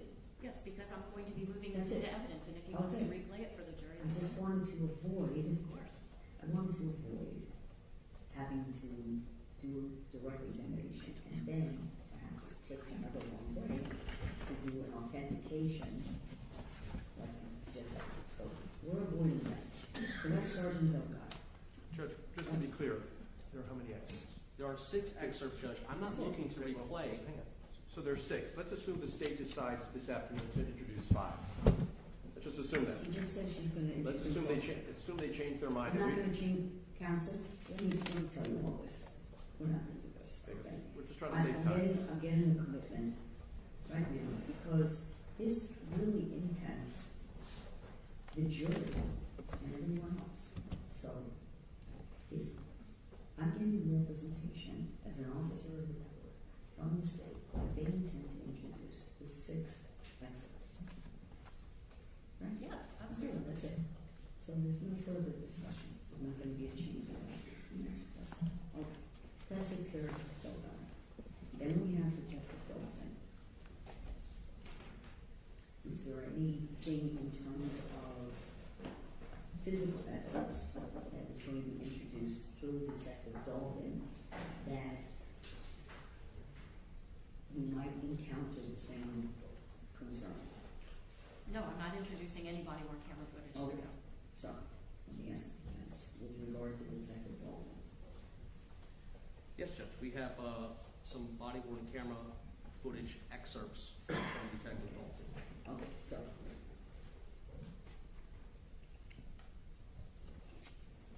Same situation. no, it's a little different situation because the state's not introducing any past portions of the body worn camera. Okay, through the witness. So that's a witness you have under subpoena, right? Okay, and so when, if you wish to present witnesses in your case in chief, then you will present Dalton, Detective Dalton, in your case in chief.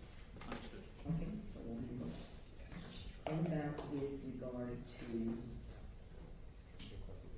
now I understand it's the discovery that was provided by the state, and you wish to call that person in your case in chief. Fine, we'll introduce, because it would have been authenticated, introduce it to the witness, and then they'll be cross-examined. Okay. What about Manslaughter? That's the attorney, right? Right, that's the attorney who represented the Pinos in civil litigation. Right, okay, so, are there any, what are we doing in terms of documents? The interrogatories that That was already introduced, wasn't they're it? already in evidence, and I just wanted to ask him, and I believe I would be entitled to ask him questions about the facts that he was given to file a motion in that civil litigation. However, I don't think it's gonna really make or break the case, and I know the defense doesn't want me to do it, so I'm just gonna ask him questions about the preparation of those 2 interrogatories. Okay, because I have the case, and I'm not multitasking, I didn't glance at it though, so I'm not sure. The case that they gave, I don't think is on point in any way, shape, or form to what I'm doing here, but, you know, there's been just so many stops and starts. I'd like the case to have some continuity. You can decide to do whatever you want to do, I'm not gonna interfere with that. But if there's an issue that needs to be litigated about that witness, at least we have 2 witnesses before that we can address and move through, and that might be a time we take an break. Understood. Okay, so, and then Ms. Pino, I think, if that's gonna be the last witness For today, yes. for today, and are there any documentary pieces of evidence No, because the interrogatories are already in evidence. already in evidence? Okay, good. So, we're gonna take a lunch break now until, let's see, 1:25. Okay, I'll have everyone back at 1:25, thank you.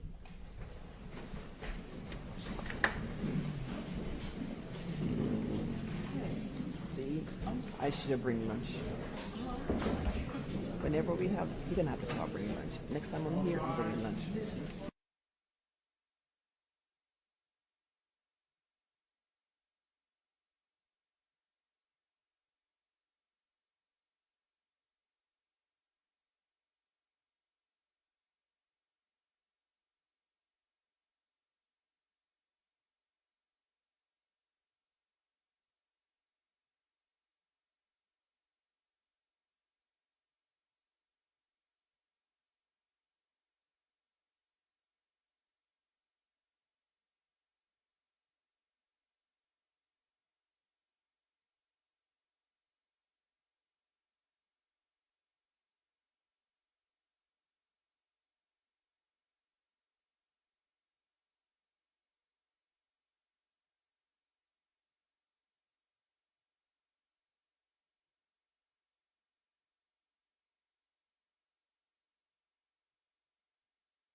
question, pretty much did the plea that he hasn't seen this guy. In between, he's gonna have a doctor.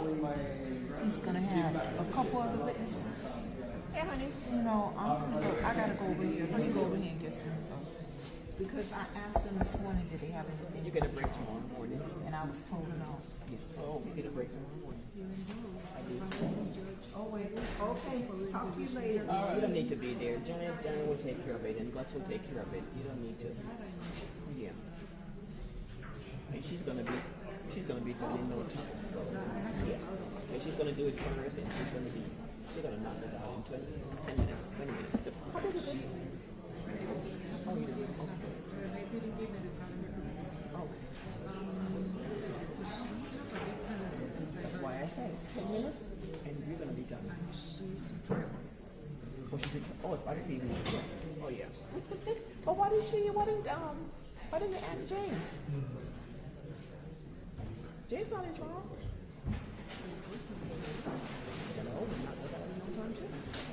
And he would do it. Even Richard. Oh, he's not here. Okay, that's why. That's why. Yeah.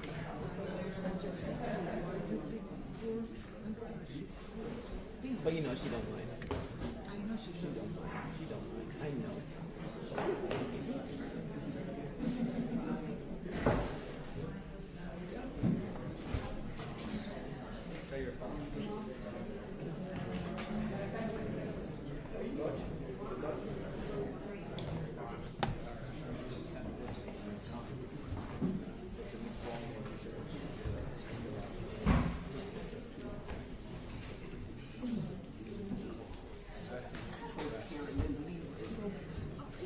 Just put that in the garbage over there. Oh my goodness.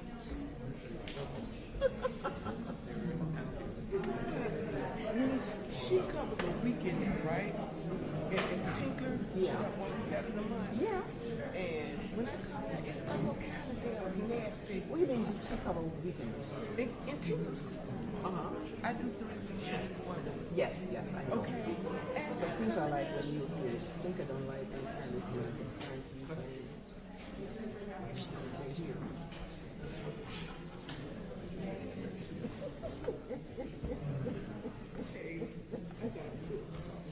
So, okay, when this trial is over, and then she can come. I don't think she has a little between this whole calendar. No, I know. Gail. Okay. So, I know everything's that. Same thing with Gail. No, Gail already know. Yeah. That's why I said this is good. She don't have proper calendar. She didn't do calendars. Right. Yeah.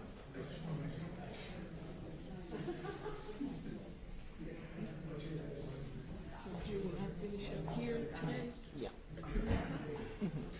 I'm going to exchange an outfit that I Yeah, before you leave. Yeah, absolutely. But the traffic is not bad because school is on. Exactly.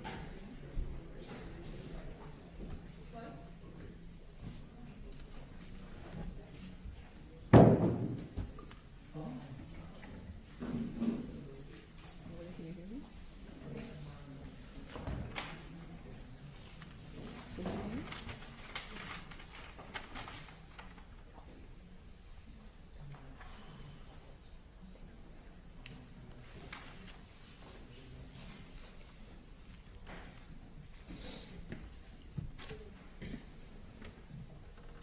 Vanessa, just be careful. My supervisor called me and said they're picking up everything he's talking about.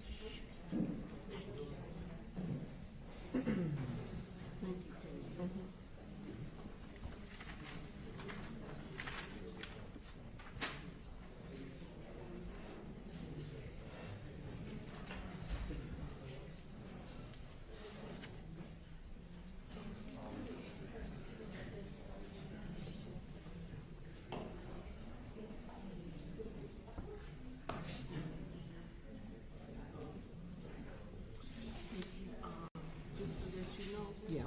I was the court reporter on this. But you're not? Okay. Oh, I'm glad you reminded me. I need a transcript order.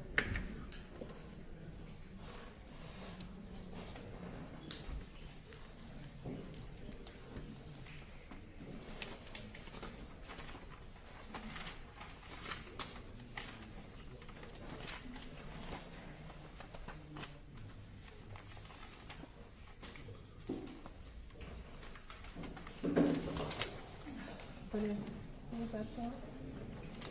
From Craig.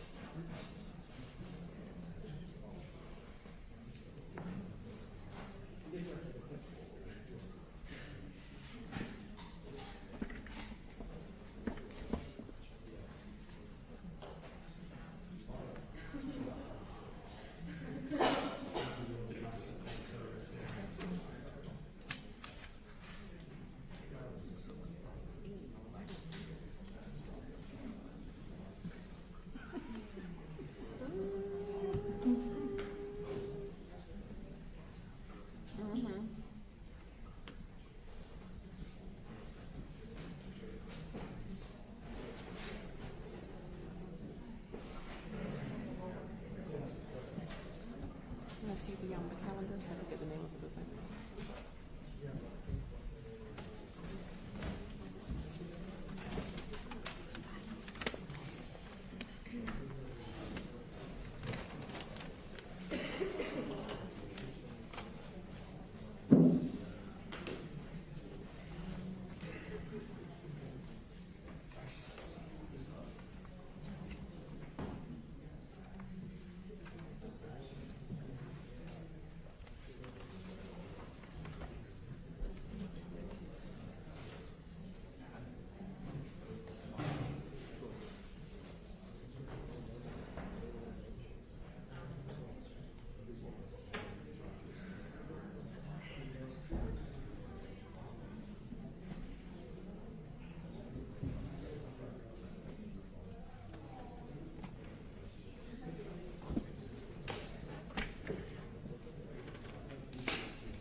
So, ready for me to bring the jury on? Thanks, Judge. I think that my witnesses are on the other side of the hallway. Can I just make sure they're there so that? Yeah, wait till they're down there. Okay, other than that, there's nothing else to do, right? Okay, yes. Judge, so for the viewing of the vessel, Yes, sir. Mr. Pino is going to waive his right to be present if the court will accept that waiver. I have no problem with that. I'm gonna ask Mr. Pino, I think Mr. Pino's been sworn already. Yes. Today. Mr. Pino, we're going to be conducting the view of the vessel. We're scheduled to do that tomorrow morning. But we are going to actually be in court in the morning. Everyone's gonna be present. We're gonna be giving instructions to the jury, and then that's when we're gonna all leave.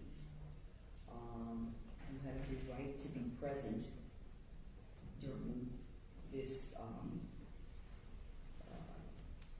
field trip, we'll call it, and present as the jurors are viewing, and they will have an opportunity to walk around the vessel, and they can get in the vessel, come out of the vessel. There'll be no conversations, but they're going to be permitted to do that. I'm going to set a certain amount of time for that.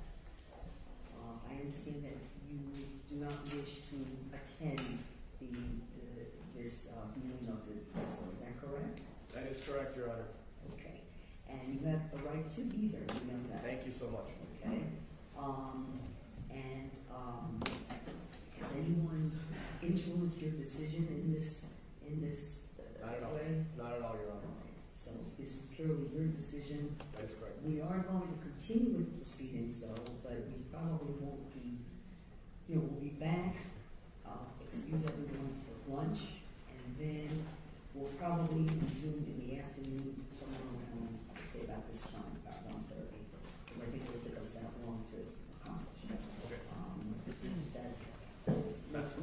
counsel? That's fine, no problem, Your Honor. Okay, very well. Thank you. Okay, thank you, sir.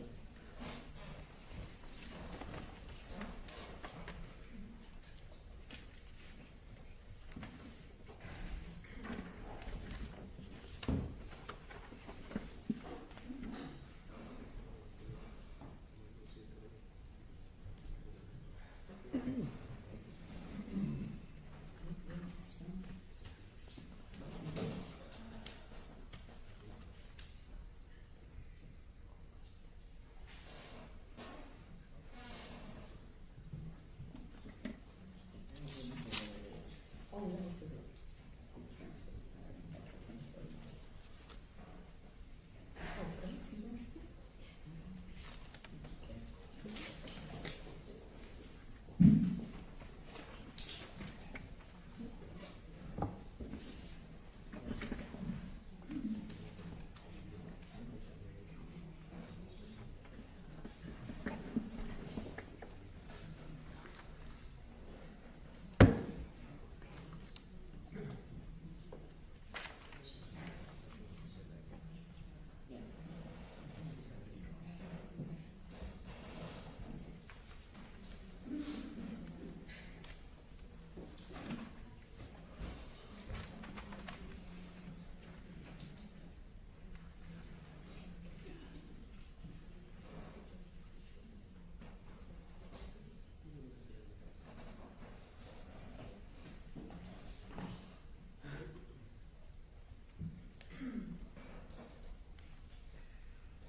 Judge, for scheduling reasons, I'm going to be calling Mr. Manslaughter and Ms. Pino initially, and then I'll call the police officers. Fine, that's fine. So I figure they're getting paid to be here. That's fine.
step forward, face the court, raise your right hand, and be sworn.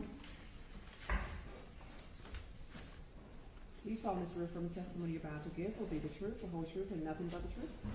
You may have a seat, sir. Bring it in and we'll put it on there. Someone can put it on. Good afternoon, Judge.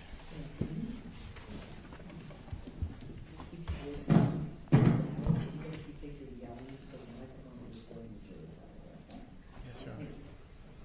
Hello, good afternoon. Good afternoon. Could you please introduce yourself to the members of the jury? Good afternoon. My name is Andrew Manslaughter. What is it that you do for a living? I'm a maritime attorney.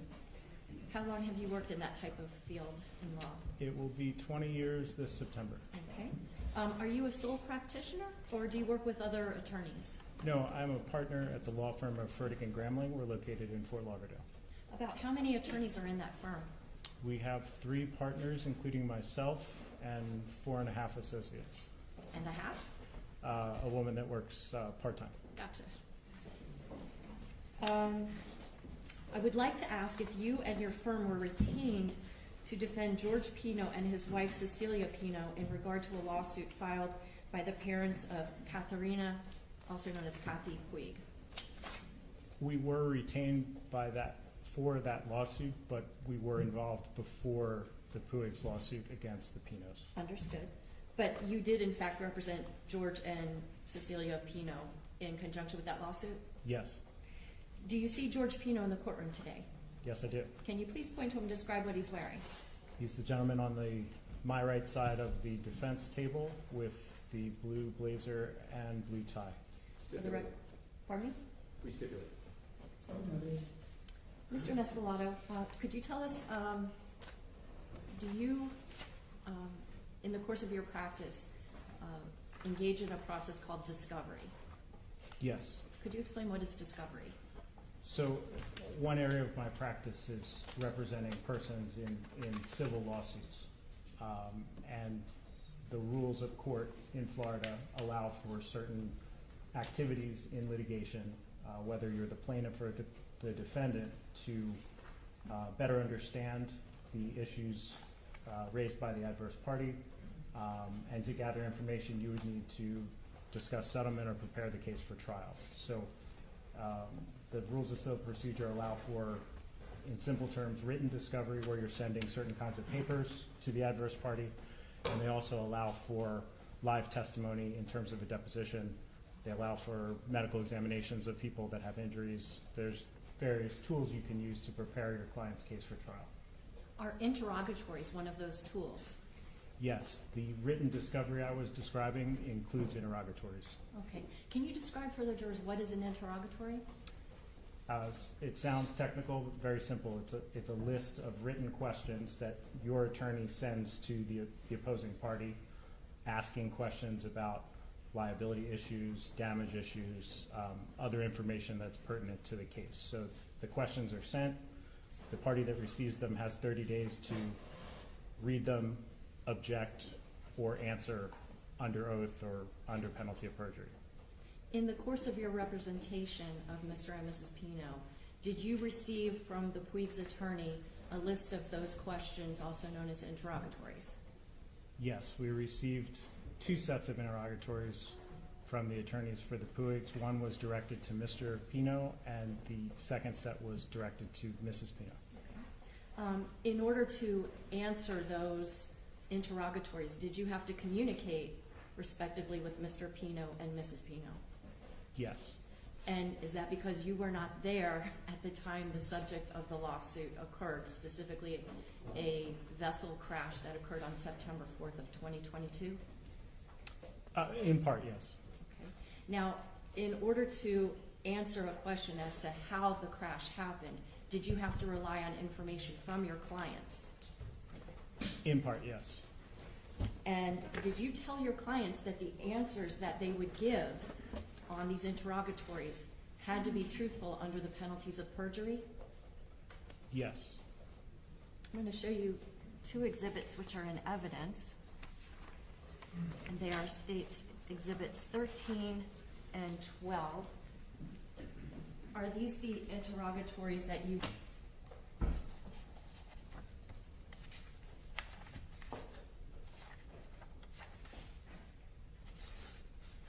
Yes, these look to be the interrogatories.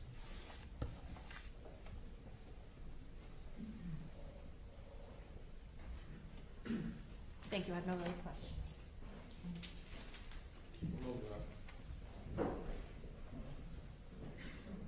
No questions, Your Honor. Thank you so much, sir. Thank you, Your Honor.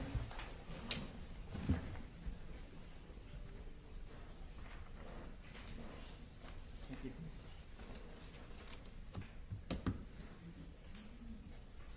State your next witness, please. Your Honor, the state will call Cecilia Pino.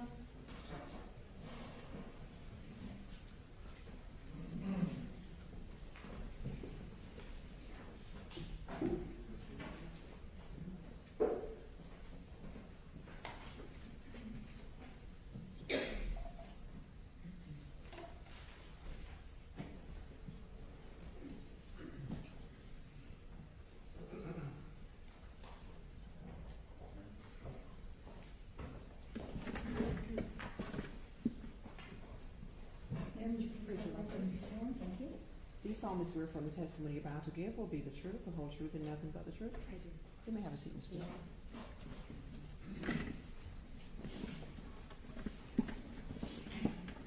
Please keep your voice loud and clear into the microphone that's pointed to the Okay, got it. Good afternoon. Good afternoon. Could you please introduce yourself to the members of the jury? Yes. My name is Cecilia Pino, and I am the wife. Sorry. My name is Cecilia Pino, and I'm the wife of George Pino. Okay. Do you live in Miami? I do. How long have you lived in Miami? My whole life. You're how old? I am 51. Sorry, have to ask. Do you work? I work with my husband. Okay, what kind of work or business are you all in? Real estate. What is the name of your real estate agency? State Street Realty. What kind of real estate, or is it residential? What kind of? It's commercial real estate. Judge, I can't hear very well. Oh, sorry. Commercial real estate. Thank you, thank you. Even if you think you're yelling, it's okay. Okay. Now, I know you said that you're married to George Pino. Is he in this courtroom right now? Yes. Okay, do you see him and can you identify him with Yes. article of his clothing? A blue tie, blue shirt, and a suit. Okay. Stipulate. And your husband, he's the CEO of that real estate agency? Yes. And you are in charge of the community relations, something along those lines?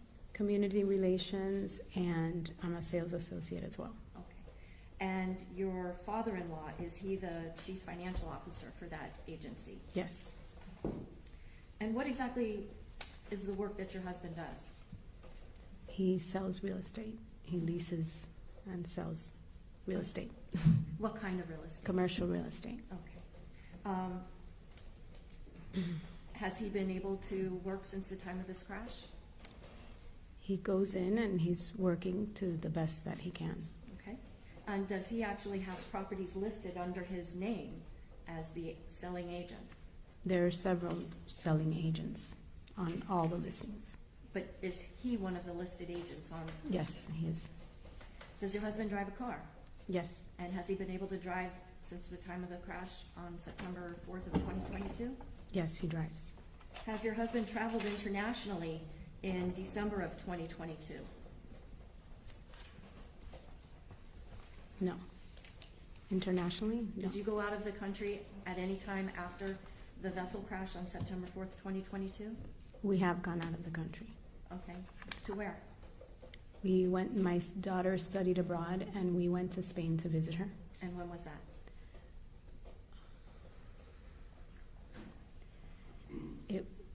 I believe it was March of 24. Did you travel in December of 2022? We did. Where? To Seaside, Florida. To where? Seaside, Florida. Where's that? The Panhandle of Florida, where near Pensacola. And what was the purpose of that trip? We went on a vacation. Okay. I want to call your attention to the Labor Day weekend of 2022. Was there a birthday party celebration for your younger daughter? Yes. And she was going to be turning 18, is that right? Yes.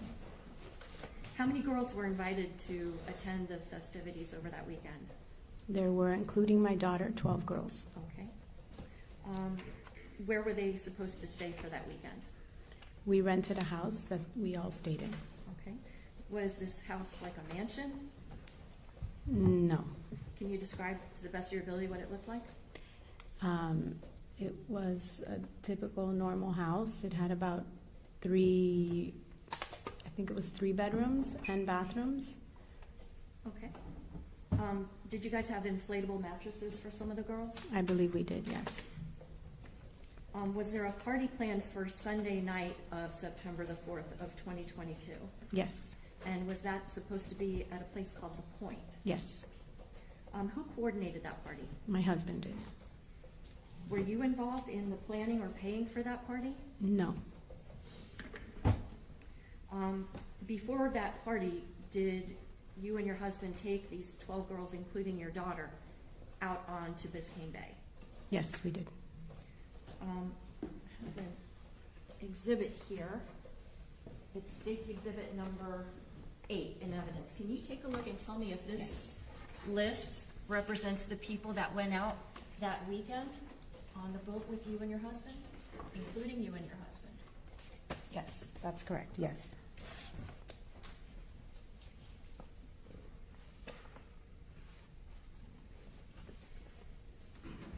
And aside from you and your husband, were any of these people over the age of 21? No.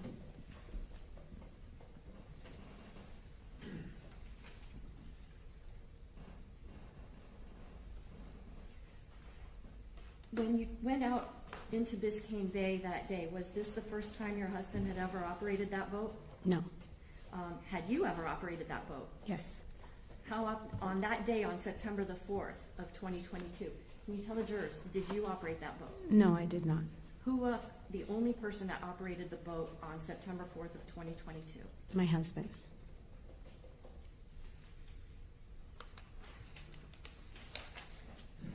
Did you serve as a lookout either on the way out toward Billy's Point or on the way back? I don't remember. Okay. Was there a cooler on your boat that had alcoholic drinks that afternoon? There was. Did you film a video that afternoon of the girls singing and dancing along to the song Uptown Girl? I don't remember the song, but I did film the girls dancing and singing. Okay.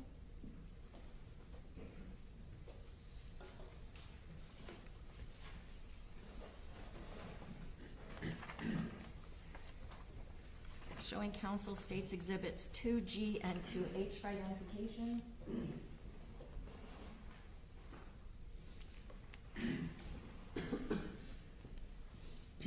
Mrs. Pino, I'm showing you states 2G and 2H for identification. Yes. Do you recognize what these photographs represent? Yes. Are these accurate photographs of what a bottle of Chambord and what a bottle of Prosecco looks like? Yes. The state moves 2G and 2H for identification and evidence. No additional objections. State exhibit 2G, previously marked for identification, will become state exhibit number 20 and 2H 21.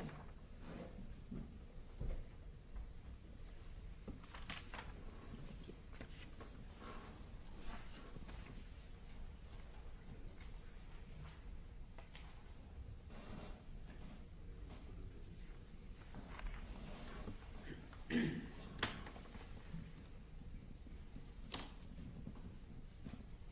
to be clear, state's exhibit number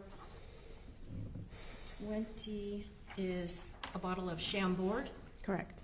What is Chambord? It's a liqueur. What kind of flavor does it have? Like a berry flavor, I think. Okay. And then state's exhibit number 21, a bottle of Prosecco. Correct. Is that kind of like champagne? Yes. Do you ever combine Prosecco with Chambord? Yes. Did you on September 4th, 2022, while out at the sandbar? I did. I had in a Yeti. I put some Prosecco and a little splash of Chambord. Okay, and how many of those did you consume? I had one or two. Okay.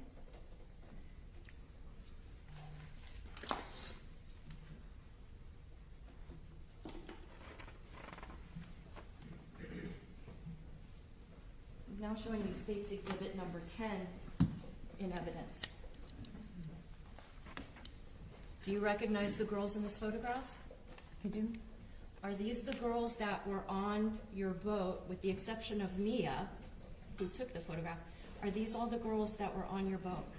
Yes. They were all about 17, right? Mm-hmm. Yes.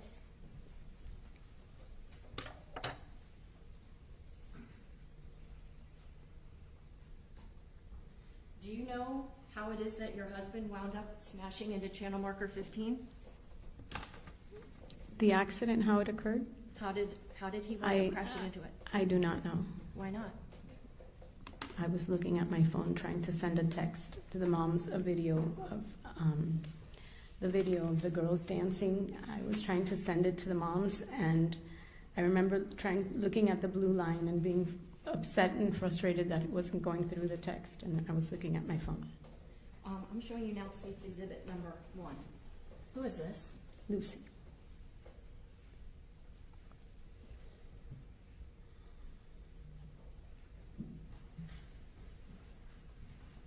And she died because your husband crashed into that channel marker, right? She died because there was an accident. I asked you if she died because he collided with the channel marker. Judge, I'm going to object to argument. Sustained. Anything else? Sustained. No other questions? Judge, can we have a brief sidebar? Brief, very brief.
No questions at this time. Sorry.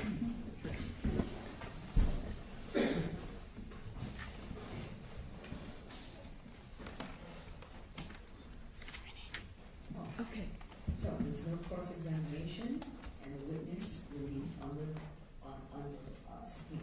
Okay. All right? Thank you, Your Honor. Okay, thank you.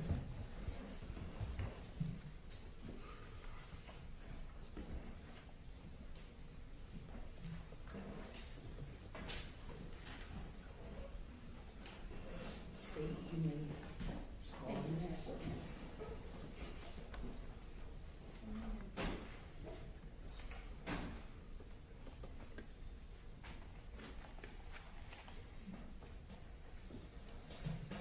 Judge, I'm sorry, I just need to find my papers. I All don't right, take a moment. Okay.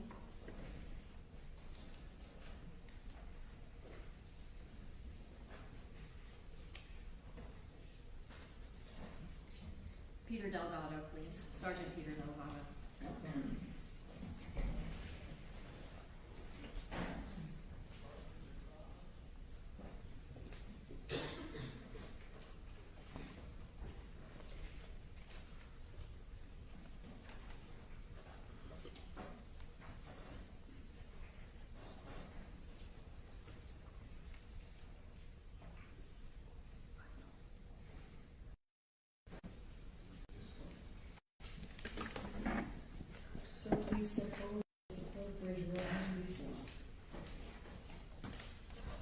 Do you solemnly swear from the testimony you're about to give will be the truth, the whole truth, and nothing but the truth?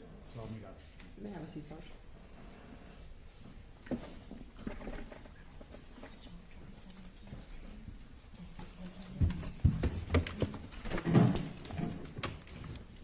Sir, can you keep your voice loud, please? Even if you think you're yelling.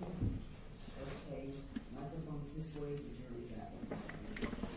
Yes, ma'am. Thank you.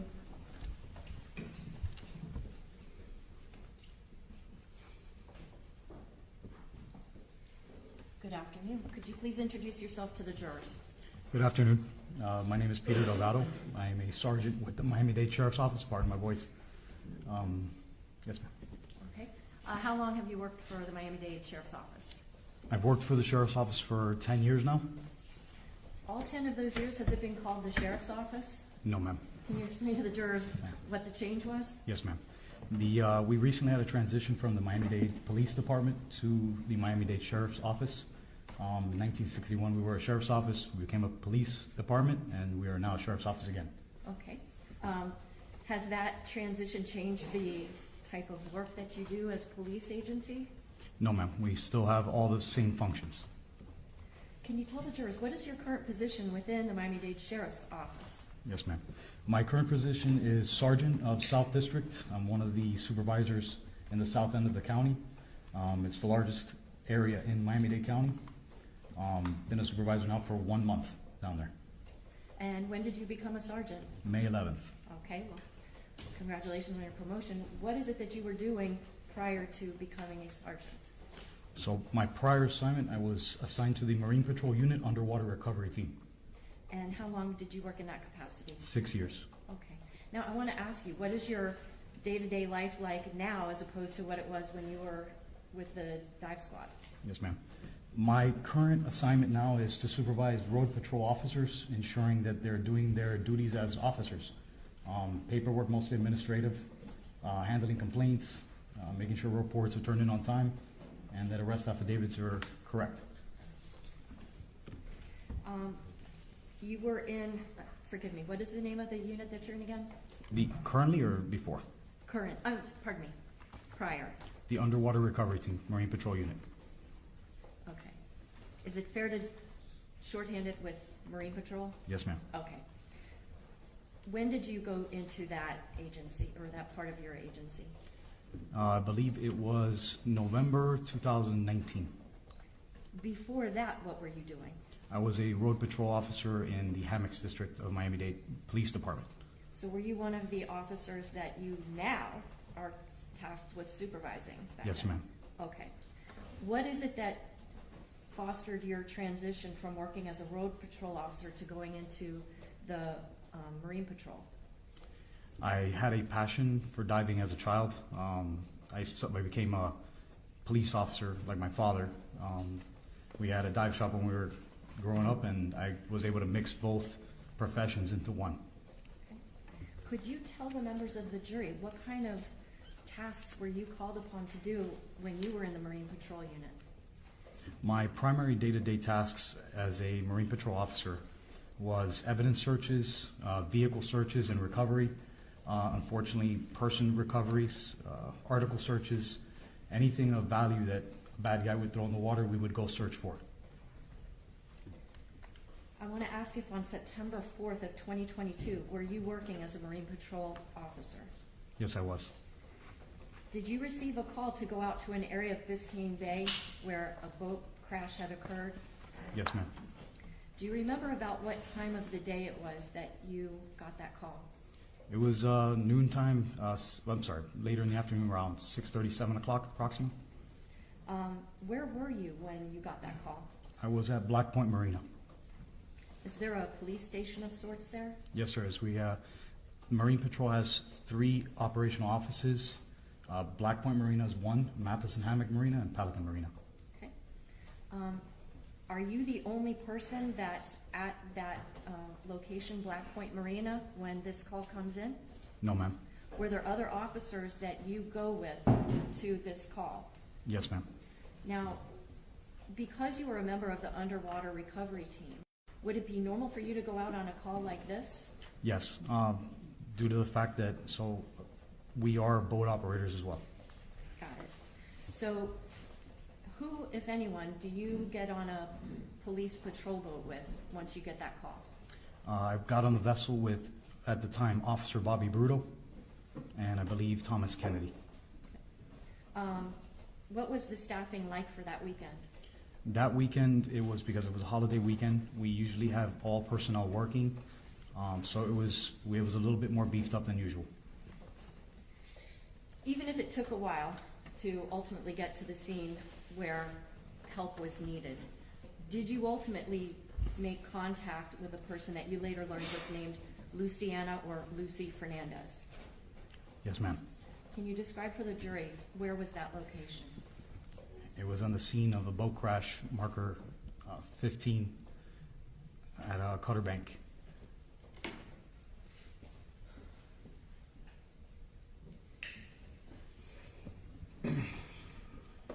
Sergeant, I'm showing you State's Exhibit number 2, which is in evidence. Do you see a series of green dots on this? Yes, ma'am. Do those dots represent the general area of Cutter Bank? Yes, ma'am. Your Honor, will the witness step down for a moment, please? Yes, please, can you please? Yes, ma'am. Would you be able to point out, using this chart, the approximate location where you and Officer Bruto wound up responding? Yes, ma'am. The area was approximately here. Thank you.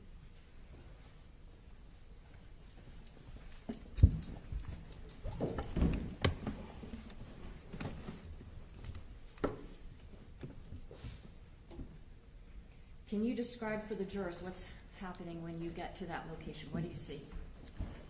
Upon arrival via vessel,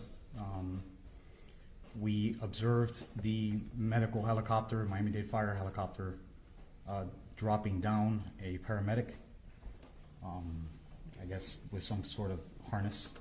I don't know exactly what the terminology would be for it.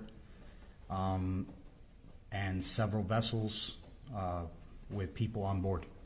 Okay. Are you familiar with the police term to arrive on a 3? Yes, ma'am. Can you explain to the jurors, what does it mean to arrive on a 3? Yes, ma'am.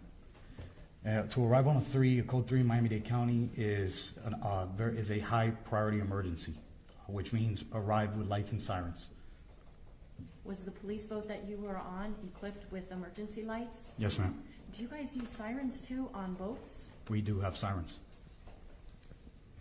Can you describe, once you arrive there, do you see a person that is having CPR performed on her? Yes, ma'am. It was a very chaotic scene. A lot of people everywhere. Once we got up to the boat, that the bystanders that were attempting to help were on, and we identified that they were actually doing CPR on Lucy Fernandez.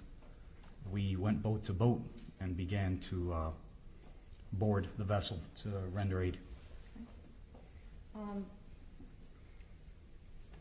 Once you get onto the vessel where Lucy's at and CPR is being performed on her, are you all able to put her on a backboard? Once we board the vessel, yes, we did. What is the importance of having a backboard for something like that? The importance, especially out on the water on a trauma victim, is for stabilization of the patient. It's to make sure that if she has any injury that we cannot see, especially to her spine, nervous system, brain, to try to contain it as much as possible because we don't want to hurt her. Can you describe the process by which you actually strap somebody to the backboard? Yes, the backboard has several straps, and we do cross-body strapping to the victim to make sure that they're secure. Do you have to tuck in their arms? Yes, ma'am. How do you do that? We try to cross them across their chest temporarily, just to make sure that we don't cause any more injury or entrap them while we're moving them. Once Lucy is placed onto the backboard, are you and your coworkers able to transfer her from the Good Samaritan boat onto a police boat? Yes, ma'am. Was it the same police boat that you had arrived on?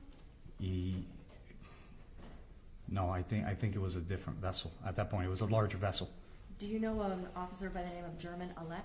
Yes, ma'am. Was he there at that scene? Yes, ma'am. Did he have a boat that was a little bit bigger than the one that you and Officer Bruto had been on? Yes, ma'am. The Officer Bruto and myself responded in what we call an 850 impact, which is a soft collar boat with 2 engines. Officer German Alec at the time responded with a triple engine contender. It's about 35 feet long.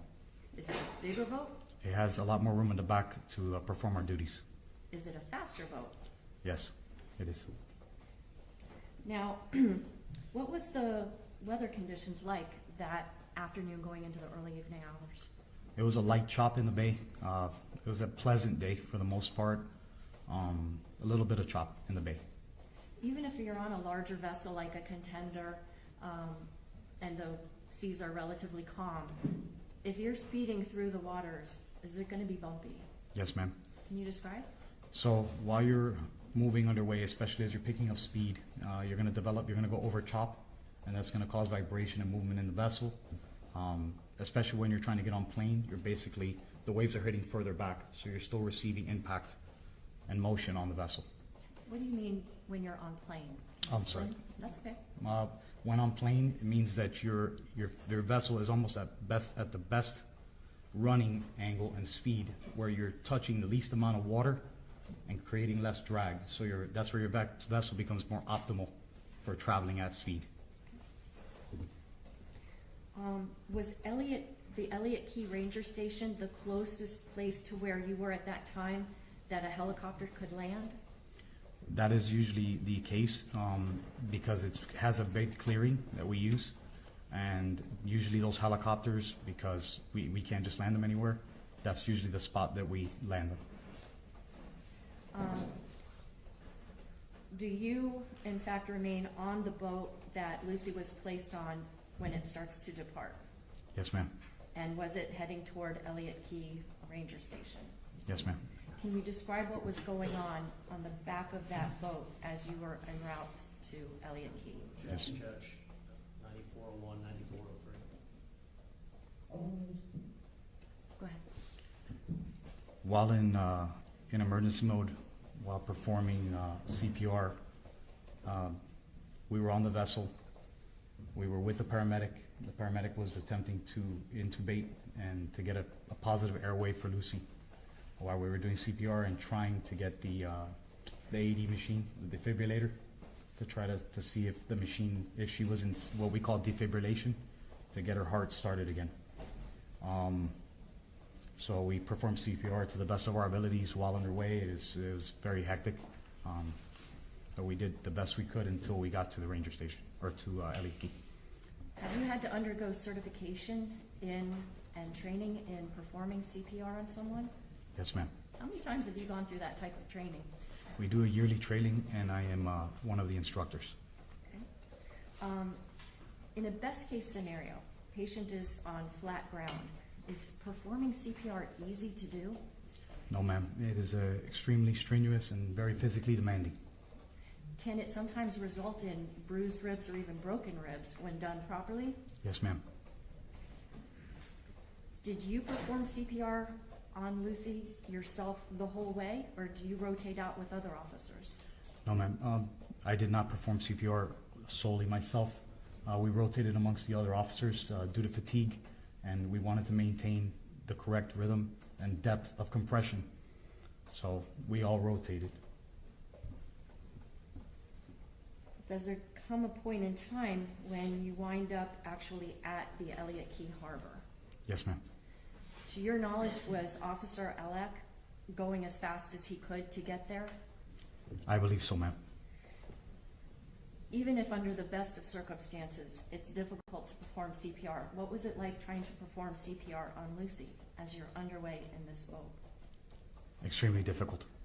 Did the fire rescue worker have trouble trying to even intubate Lucy? Yes, ma'am. Can you tell us about how long it took to get from the scene where you had recovered Lucy till the time you get to Elliott Key? It was definitely more than 30 minutes, I feel. Can you walk the jurors through what happens once you get to Elliott Key? Once we're at Elliott Key, again, myself and the other officers that are rendering aid to Lucy, we hear the helicopter as we're coming in. We're continuing compressions on her. We'll continue to perform CPR. Once we get there, we, as a team, get her off the vessel on the backboard and walk her while holding the backboard with her on it to the helicopter for an extraction. What do you mean extraction? Where they put her on the helicopter and lift her out of there. Okay. Once you get Lucy onto that helicopter, do you stay at Elliott Key Harbor? No, ma'am. What do you do next? We go to, well, we make the decision that we need to go back and help the other patients.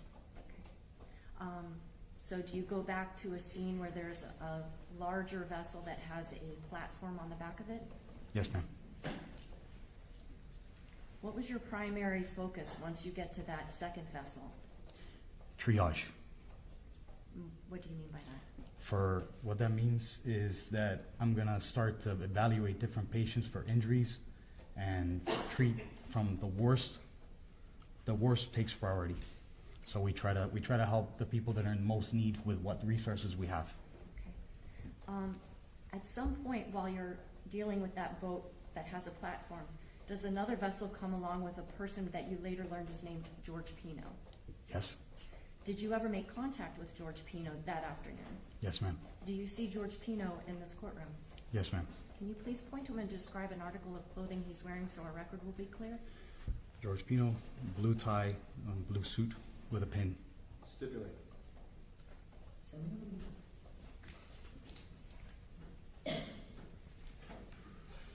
In your mind, at that time, was George Pino a criminal defendant? Not at that time. In your mind, was he someone that needed to be triaged and assessed? Yes, ma'am. Did you ever handcuff him? No, ma'am. Pull a gun on him? No, ma'am. Yell at him? No, ma'am. Threaten him? Not one. Did he ever lose consciousness in your presence? Not while in my presence. Did he ever appear incapable of understanding what's going on? No, ma'am. Did he appear like he was maybe in shock or dazed? No, not really. Was he responsive to requests that you made of him? Yes, ma'am.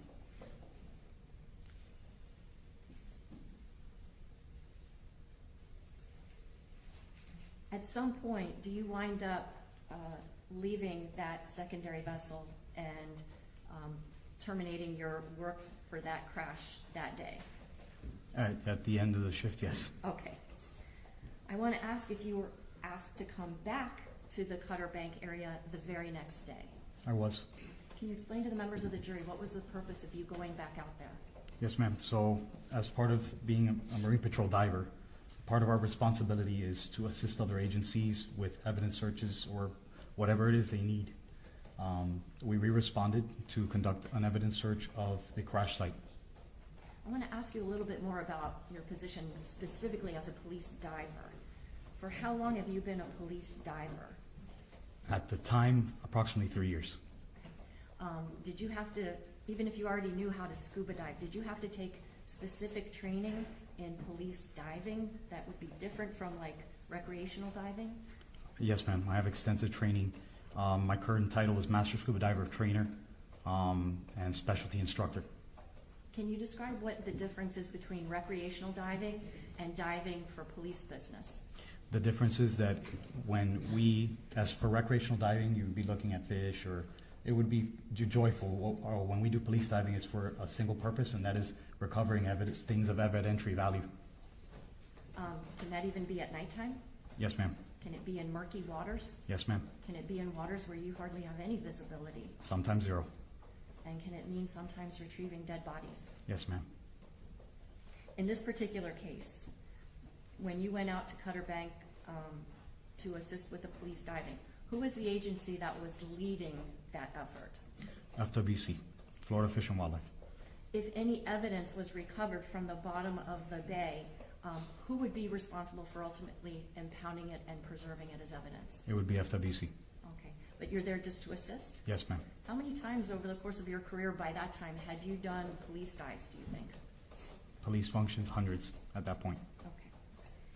Now, was this near the Cutter Bank channel? Yes, ma'am. I want to ask you if you can tell the jurors a little bit about what the channel markers for that channel look like. They're a set of, there's basically, it's a channel that runs approximately north and south. There's two sets of channel. There's markers on the right side of the channel, markers on the left side of the channel, or east and west. They are green on the east side of the channel, and they are red on the west side of the channel. And usually the color distinction or means red right return is the term we use. That lets you know that you're heading into land, or that land is on that side. And that lets you know that your orientation if you're traveling without a GPS or anything like that.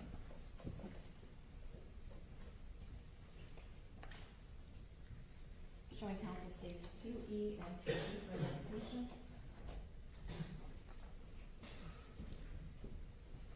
Sergeant, do you recognize the channel markers in states exhibits, pardon me, 2E and 2D? Yes, I do. Are these pictures of channel markers 14 and 15? Yes, ma'am. In Cutter Bank? Yes, ma'am. I've moved states 2D and 2E for identification and evidence. Objection.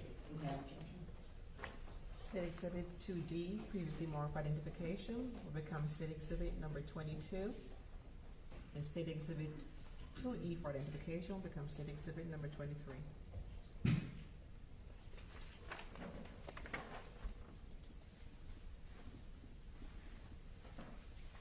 So, Sergeant, I'm going to first ask you about State's Exhibit number 23. I see a red triangle with the number 14 on it. Yes. So, if this triangle shaped red marker is in Cutter Bank, where would we know to look for that on that chart that I just had? That marker would be if you're traveling southbound down that, it should be on your right-hand side or port side. Just to make it a little easier for the jury, I'm going to show you now State's Exhibit number 1C. Pardon me, let me show this to you.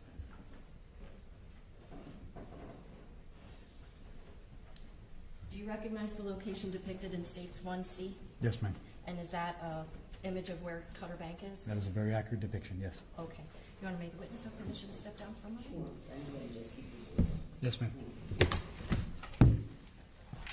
So if a person is traversing, could you please for just 1 moment?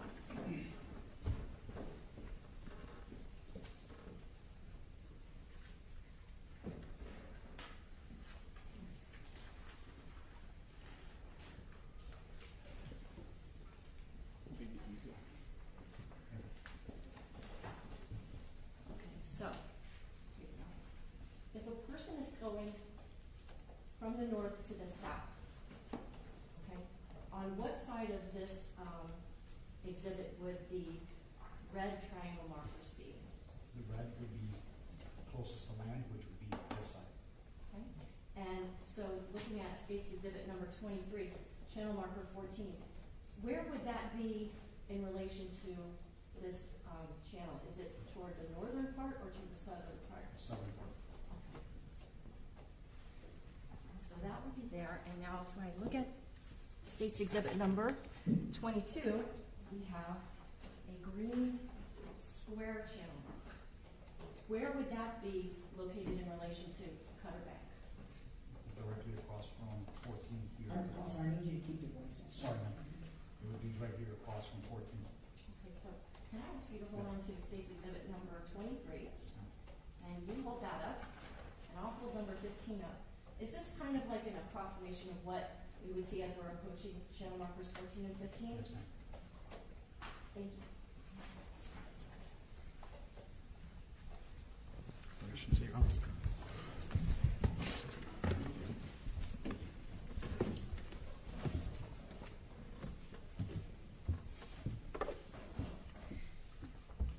What are those channel markers made out of? Are they plastic? No, ma'am. What are they? Usually the channel markers, especially in that area, they're made of steel columns, and the channel marker itself, the one that has numbers and the colors, is usually aluminum. Okay. And can you describe what type of aluminum this would be? Like a stop sign. It's a very, very robust piece of metal. Can you describe what happens to things that are in salt air and salt water? Yes, ma'am. Anything, well, they're frequently replaced due to Corrosion. They rust.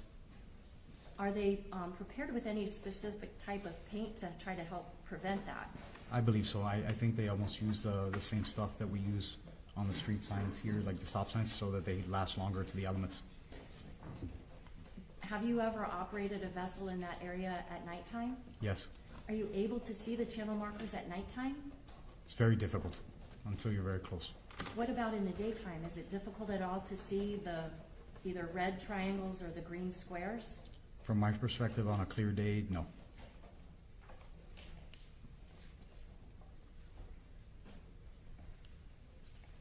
During that police dive that took place near Cutter Bank, was there a capsized vessel there? Yes, ma'am.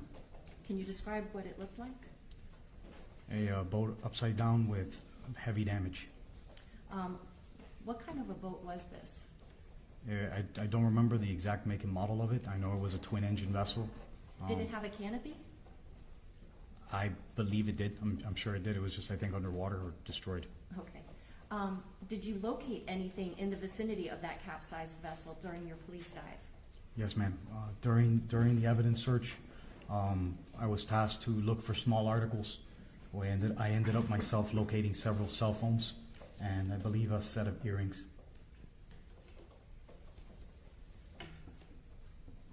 Lastly, Sergeant, I want to ask you, on the day that you responded to the scene where Lucy was and then went to that secondary location, were you wearing a body-worn camera? I was, ma'am. Okay, and also known as BWC. Yes, fair to ma'am. say? Mhm. Okay.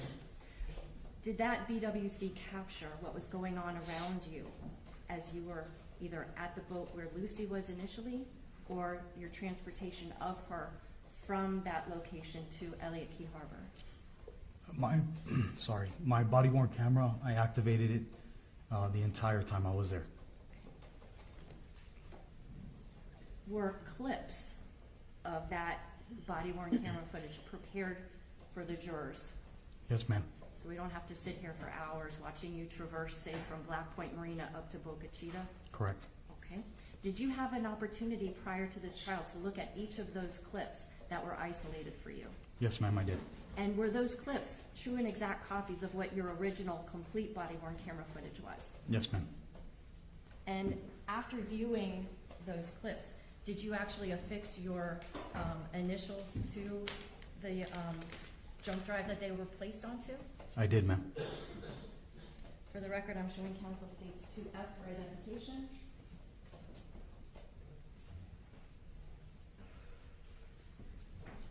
Inside this purple envelope is a jump drive, and it says the word Delgado, and then there's a couple of scribbly looking That's things.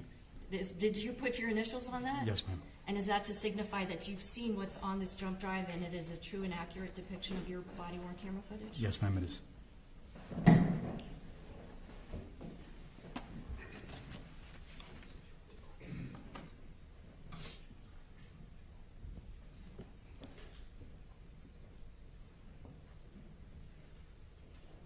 Your Honor, if I may just have one moment to set this up.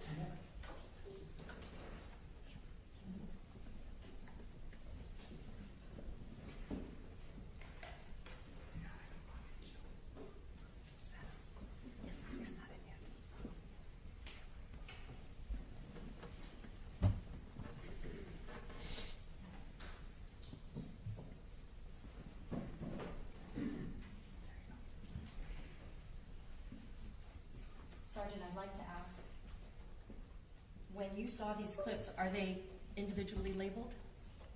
Yes. Your Honor, at this time I move states 2F for identification and evidence.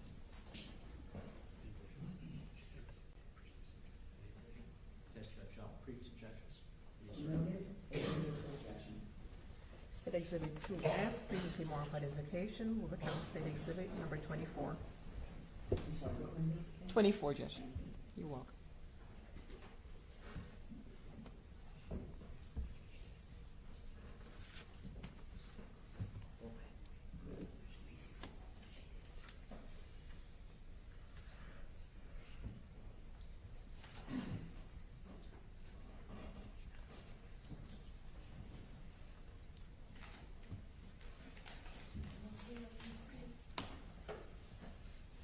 Your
Oh, very well. Can you see that? Thank you.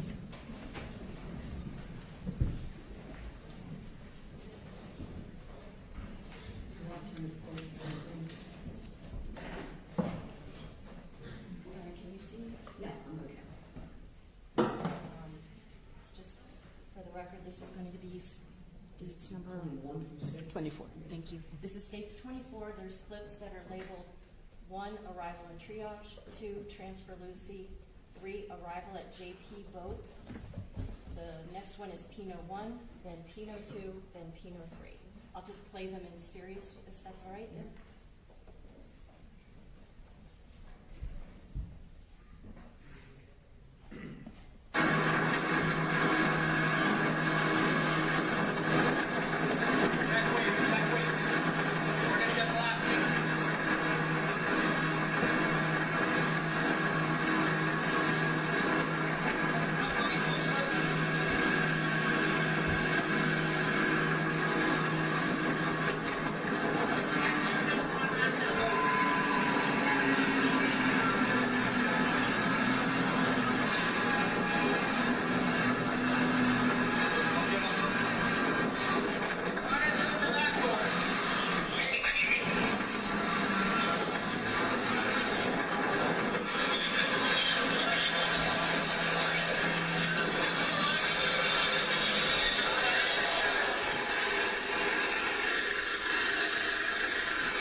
Honor, that clip is 5 minutes. The next one is going to be 50 seconds, and this is styled as Transfer Lucy. Your Honor, unless my memory is failing me, I don't recall these ever being displayed in court. They were discussed.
The next clip is styled as Arrival at JP Boat. That's 2 minutes, 10 seconds.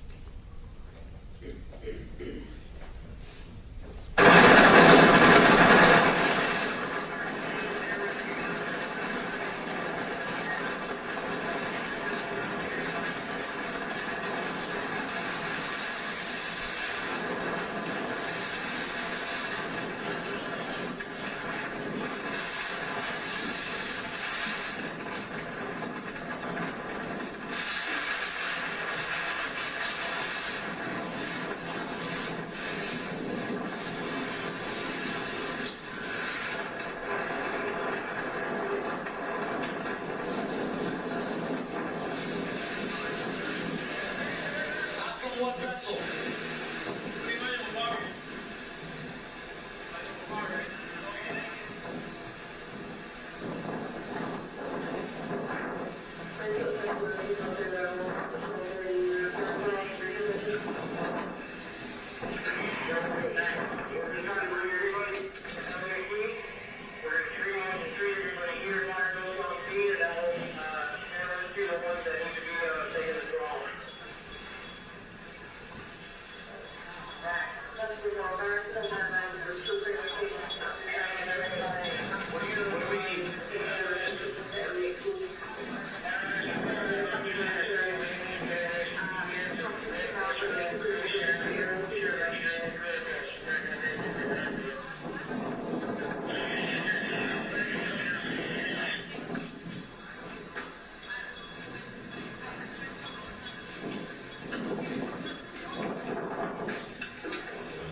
Who else needs to go?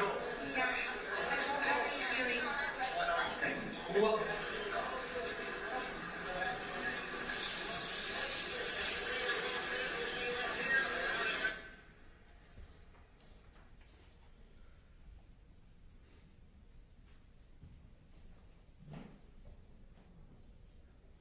The next clip is titled Pino 1. It's 30 seconds long. Who else needs to go? Who else?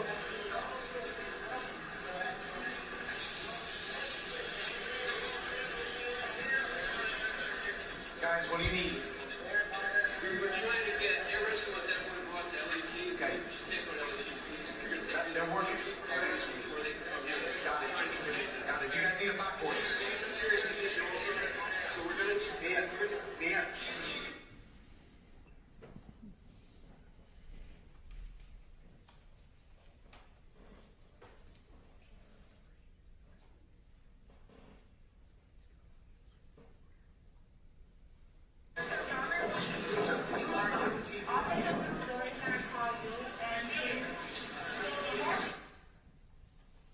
That was only 7 seconds, Your Honor.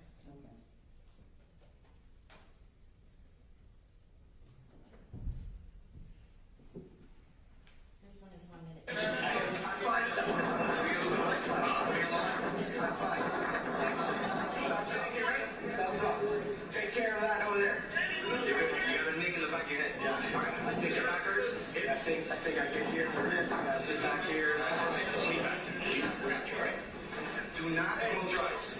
Hey, are you guys going around it? Have any reported injury that happened the other day? Or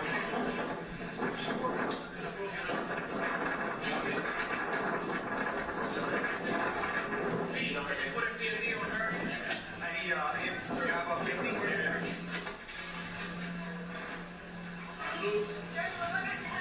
Yeah. Sassy, I'll talk to you now. I love you. Oh my God, please here. Look this way. This is how to talk to the lady. She's the one who broke it. She has a broken arm, right? Who has a broken arm? And I think she's treating the back. All right. Is it bleeding? Be all right. All right. It happens. Relax. Fall asleep on me. Let me get to the back door. All right, Mom.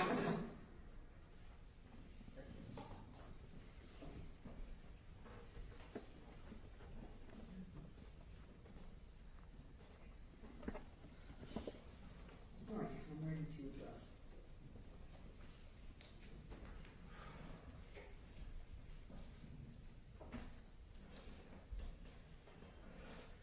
Clip number 2, 3, 4, 5, and 6 are admitted over any defense objection.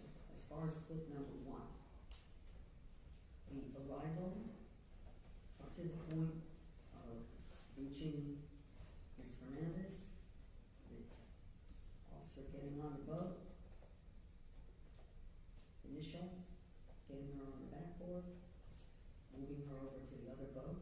Once she's over into the boat, that's that. Nothing after that. There is still defense objection, I believe. I'll let you make your own objection. But nothing after once she is transferred to the larger police vessel. No. He described it in his testimony. That's sufficient. Would I be able to publish these, but just stop it at that moment and then replace with another one that has That's that what I part was going to on it? ask. To ensure, make sure we're going to get to that point as soon as you see and we see the transfer. Yes, That's where the video stops. absolutely. I know the defense still has objections. Make whatever objection you have to anything else, but that's out. So we filed pretrial motions on this. We continue to insist that all of this is, I mean, it's hard to watch all of us here watching it, including members of the audience who are obviously affected by it. And I think that unfortunately that it's going to have that kind of effect on the jury. And we what else can we say, Judge? Stop for yourself. Listen, I have to balance again whether or not relevant evidence. I'm finding it's relevant, whether or not it becomes unduly prejudicial. I think what I'd excise out, it's not necessary to the jury's understanding of the issues of the case. The rest, while difficult, and will be difficult to see, there will be other evidence. I'm sure that's already been admitted, and other evidence that will be difficult to see. Anyone who feels uncomfortable or unable, I'm going to ask anyone who is unable to be in the courtroom, instead of having responses in front of the jury, would be more appropriate to please remain outside. And since the court had already admitted the narrative from the witness, what we have now is just corroboration of that which is not in dispute. So we are not disputing what the officer described. Our view is that the jury need not see it to believe it. We all know that it happened. We're all sorry that it happened, but is it really necessary for the jury to have to see it in order to determine the issues in the case? We think not. I understand, sir, and that is preserved for any review if necessary. Okay, so with that caveat, again, if anyone even thinks that they may become uncomfortable with anything, it's best to stay outside. So there's no response in terms of the jury. All right, what do you think?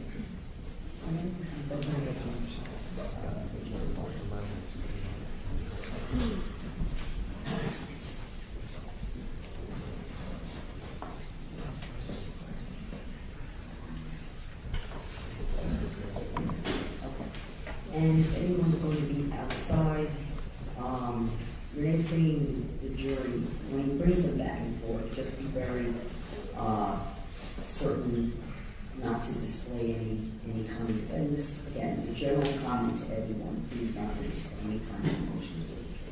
So that the instructions are clear, because the record doesn't have what you've seen. The moment when at clip number 1 stops. Do you want the witness first before I bring the jury? Yes. So that as to clip number 1, the jury will not be observing the administration of CPR? Is that? Once there's transfer to the larger vessel, which is then brought to the helicopter. That's in clip 1. That's when it's stopped. That's when it's going to be stopped, upon the transfer onto the other boat. May I ask if I can just very quickly go to the very end of that, just so that I can give the exact counter number where that is. Then I recall another clip at the helicopter where there's CPR being performed there as well. Is the court allowing that? Was at the back end of the helicopter transfer, right? At the end of the second clip, you could see inside the helicopter that there's CPR being performed. In the background, I think. In the background. Let me double check. Okay. I'm sorry, I couldn't hear the rolling. That can stay. Over objection. Thank you. Judge, you want him to take the seat now? Come on. Judge, can I just have one moment just to look at the mark where I... Okay. So, very happy. Right in the...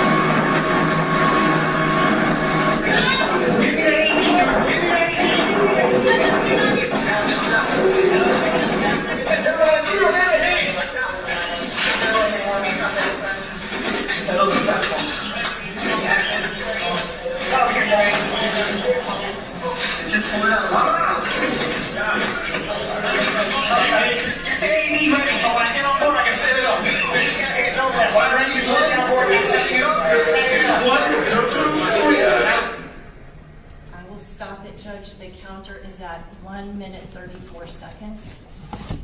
That's where you're going to stop it. Yes. Okay.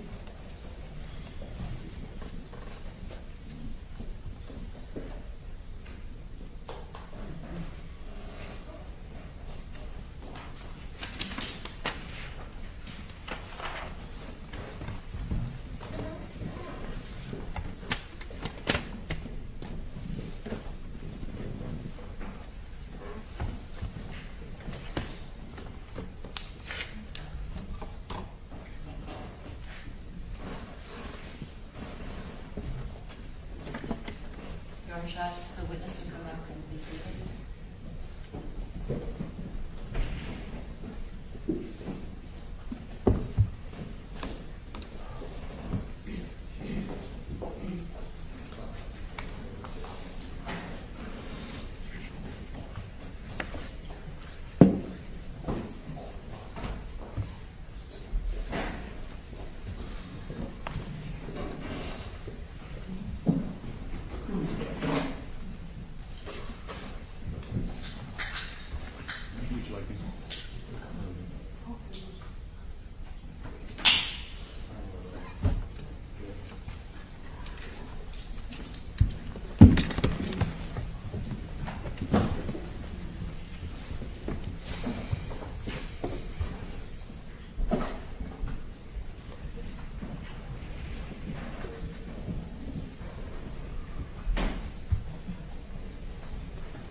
Ready? Yes. All rise.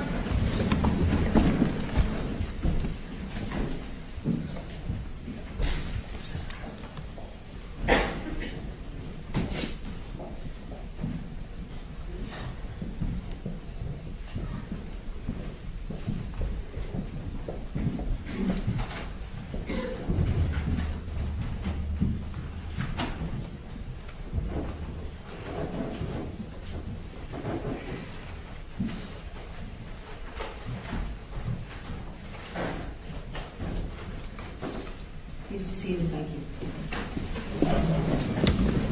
Your Honor, I will now place State's Exhibit number 24.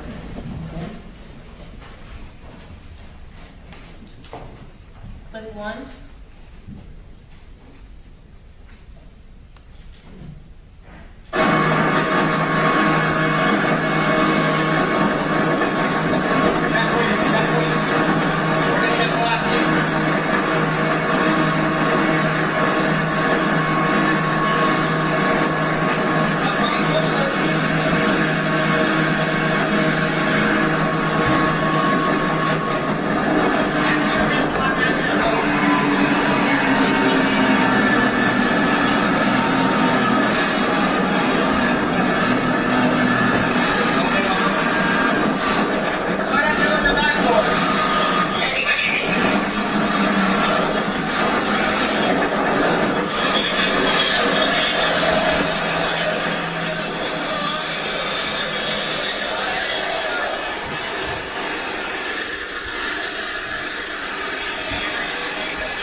stopped at 1 minute, 37 seconds left.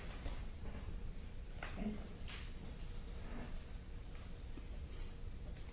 Publishing clip number 2.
Yes, ma'am.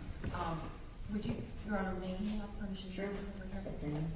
The first two clips that we saw pertain to you arriving on the vessel, pertain to you arriving on the vessel that Lucy was on and then transferring her to the helicopter. Is that fair to say? Yes. This third clip, where are we seeing you now? This was already, it's already, the sun's setting. Hold on, let me play a little bit of it.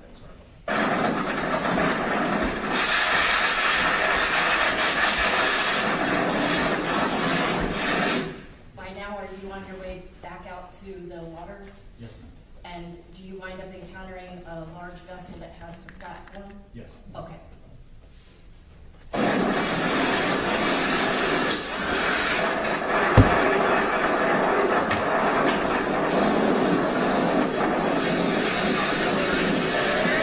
That's the one vessel.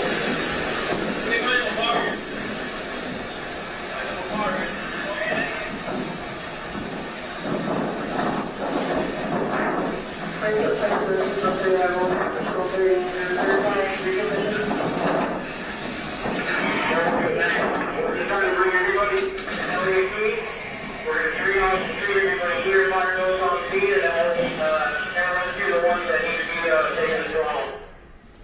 This vessel here, is this what kind of thing known as the Van Dutch vessel?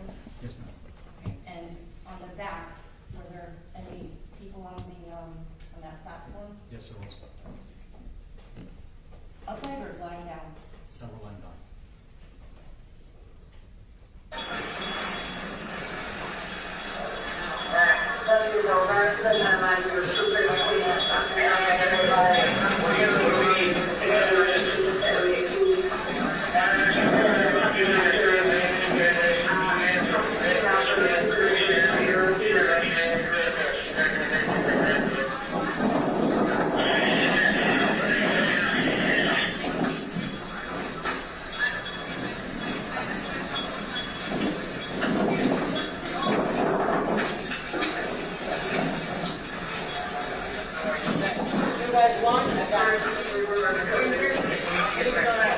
This one here must be a little lock.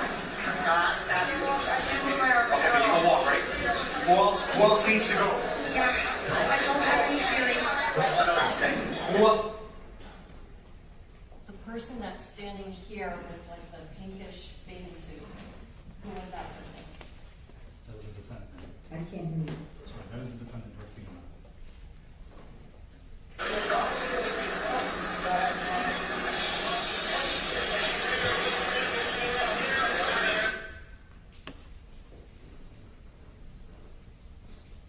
Next, playing the clip Pino 1.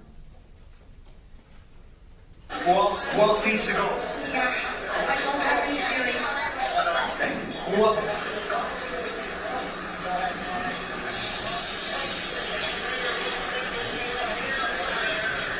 Guys, what do you need? We're trying to get everyone wants everyone brought to LAT. Okay. Can't go to LAT. They're working. Got it. You guys need a back for She's in serious condition also. So we're gonna need. Yeah.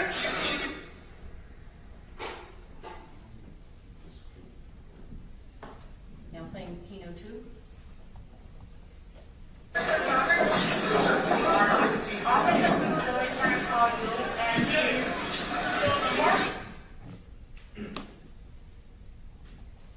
And now playing Pino 3.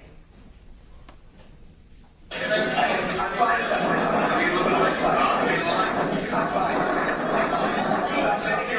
Thumbs up. Take care of that over there.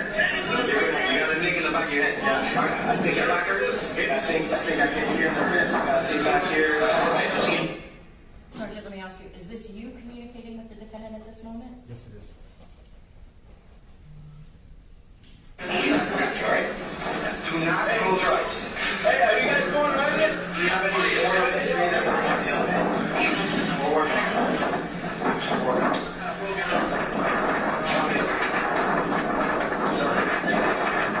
They put a PMD on her. I need him. Sorry, how about 50?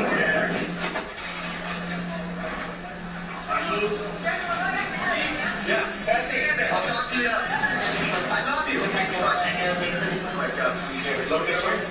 She's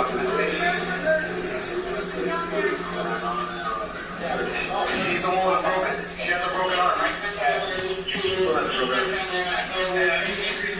Alright. Is it bleeding? Alright. Alright. Yeah, relax. Fall asleep on me. Let me get to the back part. Alright, Mom.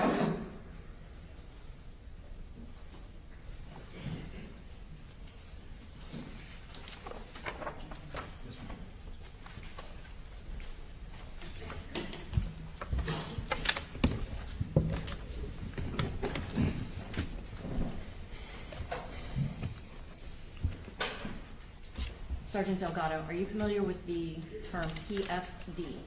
Yes. What is a PFD?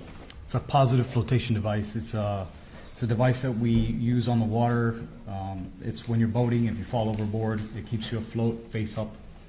So Also you don't. known as a life jacket? Life jacket as well. And you made sure to put one on George Pino before moving? Yes, ma'am. No other questions? Else? Yes.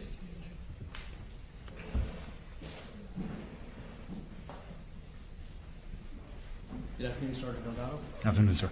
I'm Mark Shapiro. I represent Mr. Pino. You and I have met previously, haven't we? Deposition, I believe. That's correct, sir. Any person, any civilian that is brought onto a vessel of the Miami-Dade Police Department, now Sheriff's Office, it is the policy that a personal flotation device be put on that person. Is that right? I don't know if it's written in policy, but it's a procedure that we use to look out for the well-being of the person. What is the law in Florida as to who must wear a personal flotation device? Objection calls for legal conclusion. If you know. Sustain on the jury. Minors under a certain weight. Sustain, you don't answer. Oh, sorry. Sergeant Delgado, persons who are 6 years of age or less must wear a personal flotation device if they're on a moving vessel. Is that correct? Correct. So if you're over 6 years old, there is no requirement that you wear a personal flotation device, right? No, sir. And I presume that in your time with the Marine Patrol, you would often patrol the sandbar areas around Elliott Key. Is that correct? That is correct. And on any given weekend during the summer at the sandbar near Elliott Key, there are a number of boaters out there. Is that correct? Yes, sir. The vast majority of those boaters are not wearing Objection, relevance. personal flotation devices. are they? Excuse me. No, go ahead. The vast majority of those boaters are not wearing personal flotation devices, are they? The vast majority, no. Now, somebody will get a ticket if their 6-year-old or less is not wearing a personal flotation device, right? That is correct. But again, adults have the option, there's no requirement that they wear one. Correct. But for safety reasons, the county wants any civilian brought upon any of their vessels to have a personal flotation device put on. Is that right? That is correct. And that is for liability purposes, isn't it? I believe so. Because the county doesn't want to get sued. I believe so.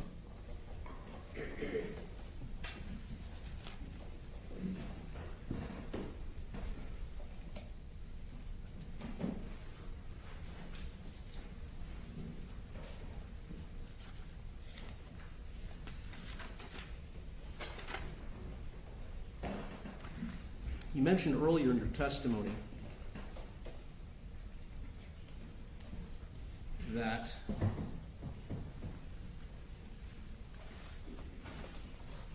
you were referring to the channel markers at Cutter Bank. Do you remember that? When I was asked, yes. Yes. You were specifically asked about channel markers number 14 and 15. Is that right? Correct. And you testified that they are opposite one another. Do you recall your testimony? Yes, sir. In fact, they are not opposite one another, are they? I believe they were. Isn't it true that channel marker 14, the red triangle channel marker, is well to the north, at least a couple hundred feet to the north of channel marker 15, which is to its south? I don't recall that part. If that in fact is the case, then you would be mistaken in your earlier testimony that they are opposite one another. Is that right? If that is true, then I would be mistaken.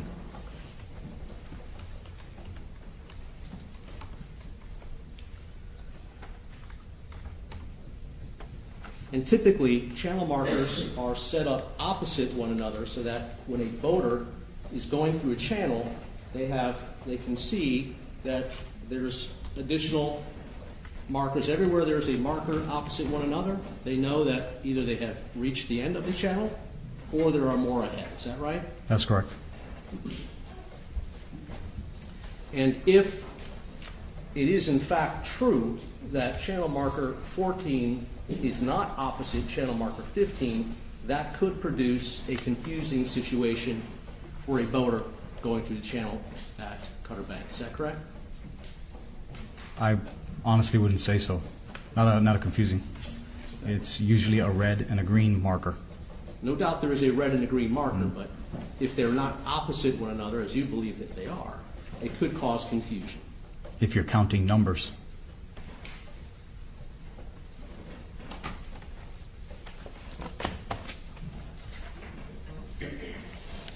The purpose, or your main priority that afternoon, that evening, was to provide triage service for any of the passengers who were injured in the accident. Is that correct? That is correct. And you were dispatched from Black Point Marina, as you testified earlier, once you got the call that an accident had occurred. Is that right? Yes, sir. And we saw a video in State's Exhibit number 24 that you were making your way down the Cutter Bank channel in order to get to the accident. Is that right? Yes, sir. Now, the person who was driving the boat next to you, that was Robert Bruto, wasn't it? Yes, sir.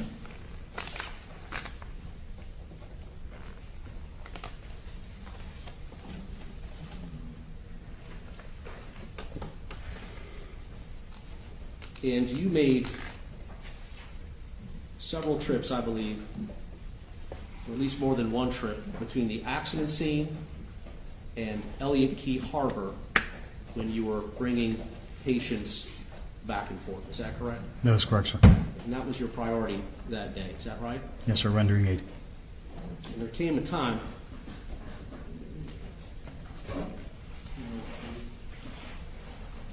time when you actually began to perform triage on Mr. Pino. Is that right?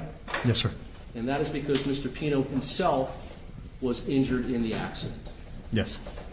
And Ms. Adams asked you a few minutes ago if, while you were providing triage to Mr. Pino, whether you had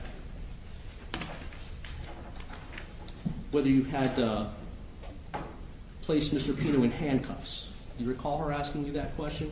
Yes, sir. Was there any reason that Mr. Pino gave you to put handcuffs on him? No, sir. Not at that time, no. Mr. Pino was concerned about the safety of the people that had been injured, right? He appeared to be, yes. He made some inquiry about that, didn't he? Yes, sir. And he wasn't presenting any sort of danger to you, was he? No. He was also an injured passenger, wasn't he? That is correct. In fact, he was bleeding quite severely from his head, wasn't he? There was a little bit of blood. I'd like to, if you could step down. May I? Sure. And I'd like to play, yeah, over here, sir, thank you. I'd like to play the clip known as Pino 3, which is on State's Exhibit 24.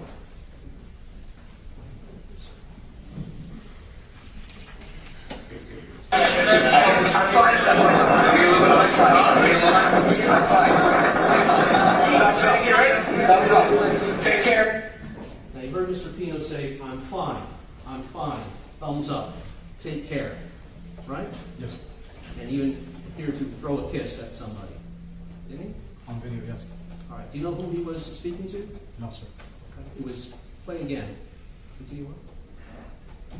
That over there. You got a nick in the back of your head. Yeah. I think your back hurts. I think I can hear the ribs. I think back here. Lean back. Lean back. Right. Do not close your eyes. Hey, are you guys going on it? Do you have any more of the three that were on? Back up a bit. You recall Mr. Pino saying to his daughter, Ceci, I love you, after saying, I'm all right, I'm all right.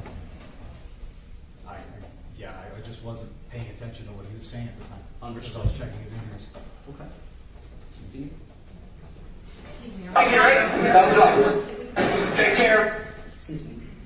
I, Is there an objection? Counsel? there's an objection because this is not in evidence. The state's evidence is number 24. That's what I said. It's not the same item though. Ms. Pino 3, State's Exhibit 24. I would want information we had before about authentication.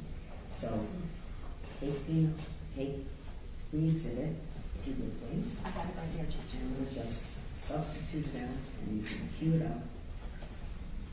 If you would, thank you.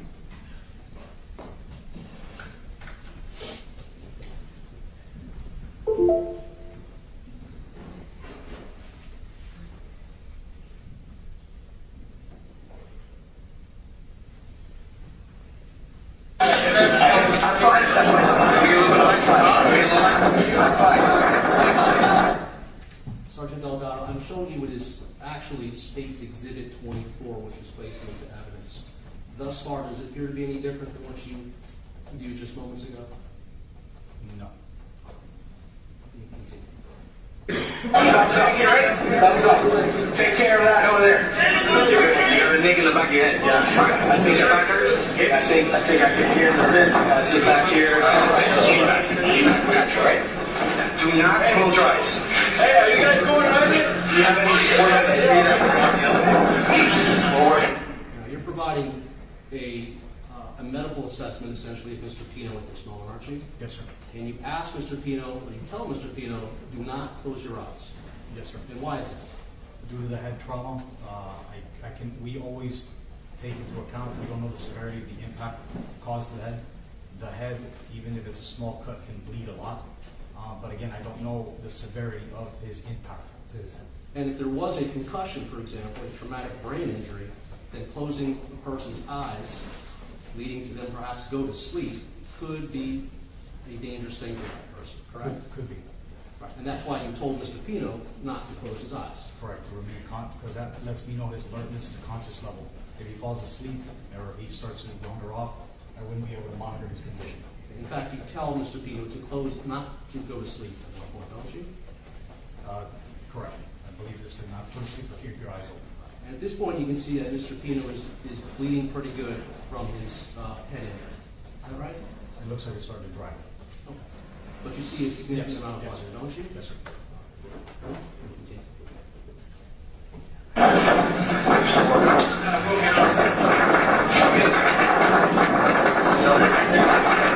You know her name? Would it be a Leo and her?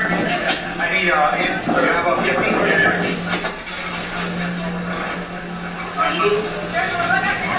Yeah, Sassy, I'll talk to you now. I love you.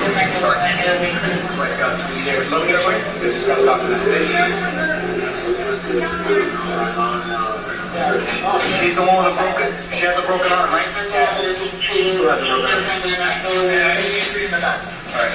Is it bleeding? You're right. All right. Happens. Relax. Fall asleep on me. Let me get some back work here. All right, Mom. So you heard at the end there, Sergeant Delgado, at the end of this video, that you advised Mr. Pino not to fall asleep on it, correct? And for the same reasons that you just testified a moment ago. That's correct, sir. Now, also, you may return to your seat. Also, Sergeant Delgado, were you performing triage on your own at that moment, or were you getting assistance from other officers? There was several officers on scene. There were flashlights, there was lighting on Mr. Pino as you were performing triage, wasn't there? Correct. You had an opportunity to see clearly Mr. Pino's face, is that correct? Yes, I did. You had an opportunity clearly to see Mr. Pino's eyes, did you not? Yes, sir. And you were within 2 or 3 feet of Mr. Pino at any given time while you were performing triage. Is that right? Yes, sir. At any time, did you notice or make any observations about Mr. Pino that he might have been impaired in any way? At that time, I wasn't looking for that, sir. Okay. At no time did you No. see anything that would indicate to you that Mr. Pino might have been impaired. Is that Correct, right? sir.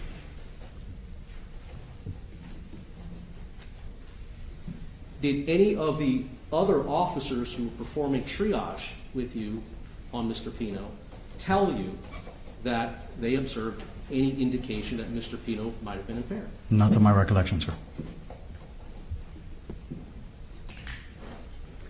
Had yourself or any of these other officers that were present there determined or made observations of impairment on Mr. Pino, you would have advised the investigating officer in the case, wouldn't you? Yes, sir. And you did not do that. Did not do what? You did not advise the lead investigating officer because no observations were made by you. Is that Correct.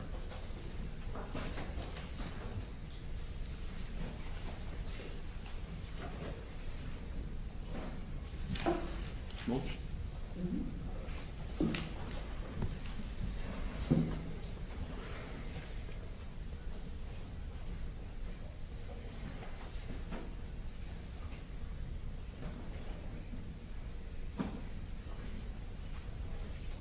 Thank you, Sergeant O'Donnell. Nice to see you.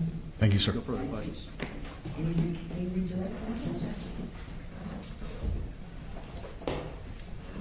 Sergeant, even if the law doesn't require somebody to wear a life jacket, is it generally safer to do so?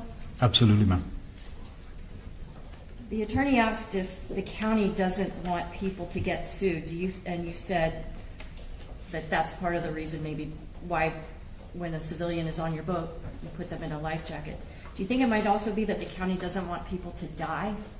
Yes, ma'am. I'm going to ask our nice clerk to mark this, please.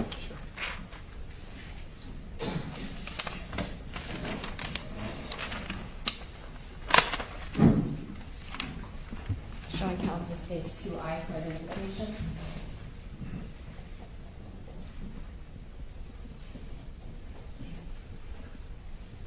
Sergeant, I'm showing you a demonstrative exhibit. It states 2I. Objection, Judge. From the sideline.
Go ahead, Counsel. Thank you. Sergeant, I'm approaching you again with states 2I for identification. Yes, ma'am. Okay, it's not a very pretty drawing, but we see Very accurate, though. Cutter Bank, and there's a red triangle 14 that if this is due north, Yes, ma'am. and this is south, if channel 14, say, is here, and channel marker 15 in a green square is here, to your recollection, is this basically what we would see as we're going from the north to the south through Cutter Bank Channel? Yes, ma'am. And if I may, there is a navigation. I'm sorry, ma'am. There is a navigational reason for that. It's for an old maritime sailor explained to me once. So the reason that the Coast Guard designs the markers at a catty-corner angle like that and not makes them run parallel is because at night you know that if you're traveling from a square or green to the red and on to a green, you're staying within the channel and it's safe to navigate. Are these channel markers opposite each other? They opposite each other.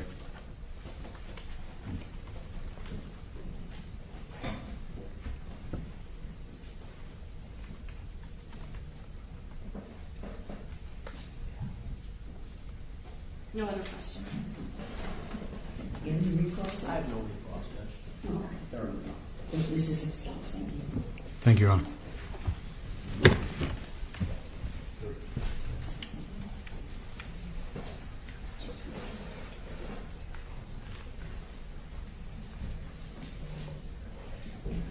State your next witness. Yes, Judge. The state will call Detective John Dalton, please.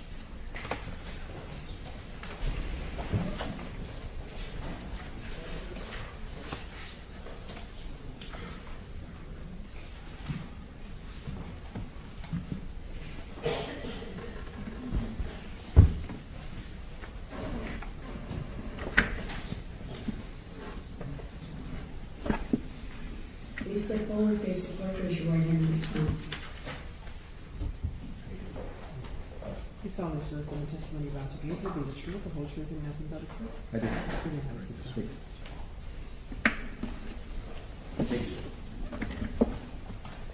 Good afternoon.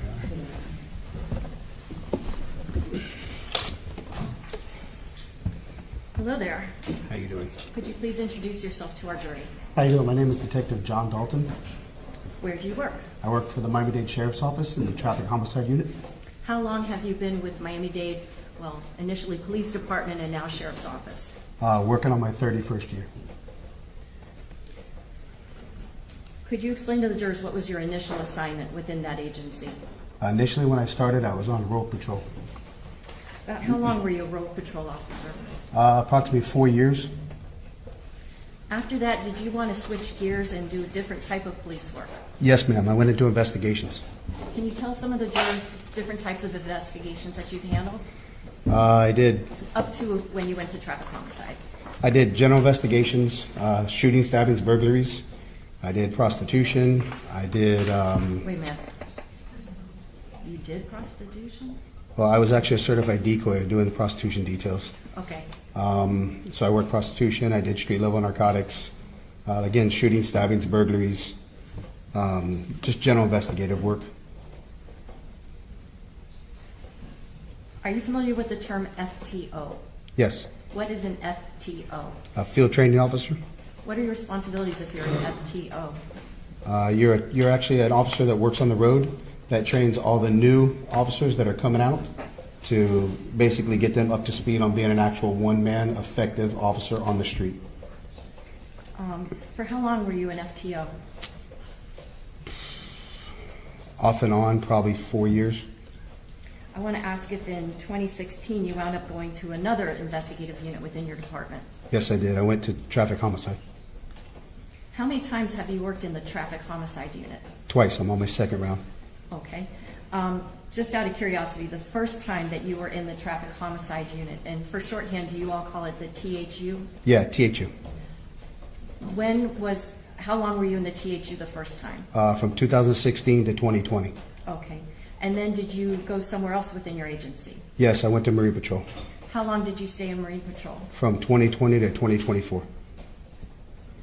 And then where did you go in 2024? I went back to traffic homicide. Okay. Can you tell us a little bit about the training that was required for you to become a member of the traffic homicide unit? So far, it's an ongoing training. We take training classes every year. So far, I've had just shy of 400 hours of training. It's in basic crash investigation, traffic crash reconstruction, at scene, occupant kinematics, which is like what an occupant in a vehicle does during a crash, along with pedestrians, bicycles. There's several courses that we take throughout the years. Do you learn about using math calculations in order to help reconstruct a crash scene? Yes, trigonometry. Also, how about photography? We do photography. We do all of our own photographing of all of our own scenes and everything. So we take a photography class as well. Are you familiar with the term total station? Yes. Can you explain to the jurors what is total station for measurements? You probably all have seen one and don't realize what it is. You've seen the land surveyors on the side of the road have the tripod set up with the machine. So that machine is made by a company. It's several different companies. The ones we use are Nikon, and it's an actual electronic machine that measures a specific point that you look through an oracle. You place the crosshairs on a specific point, and it actually takes an exact measurement from where that tripod is to that exact point. Would that be the orange poles that people hold up? Yes, you can either shoot a pole that another detective is holding for your exact point, or you can shoot actual solid marks that you have, like a telephone poles or curbing or anything like that, something that's not going to move. Can you tell the jurors, within the traffic homicide unit, if a fatal crash happens, how is it decided who's going to lead up that investigation? It rotates. It's on a rotation.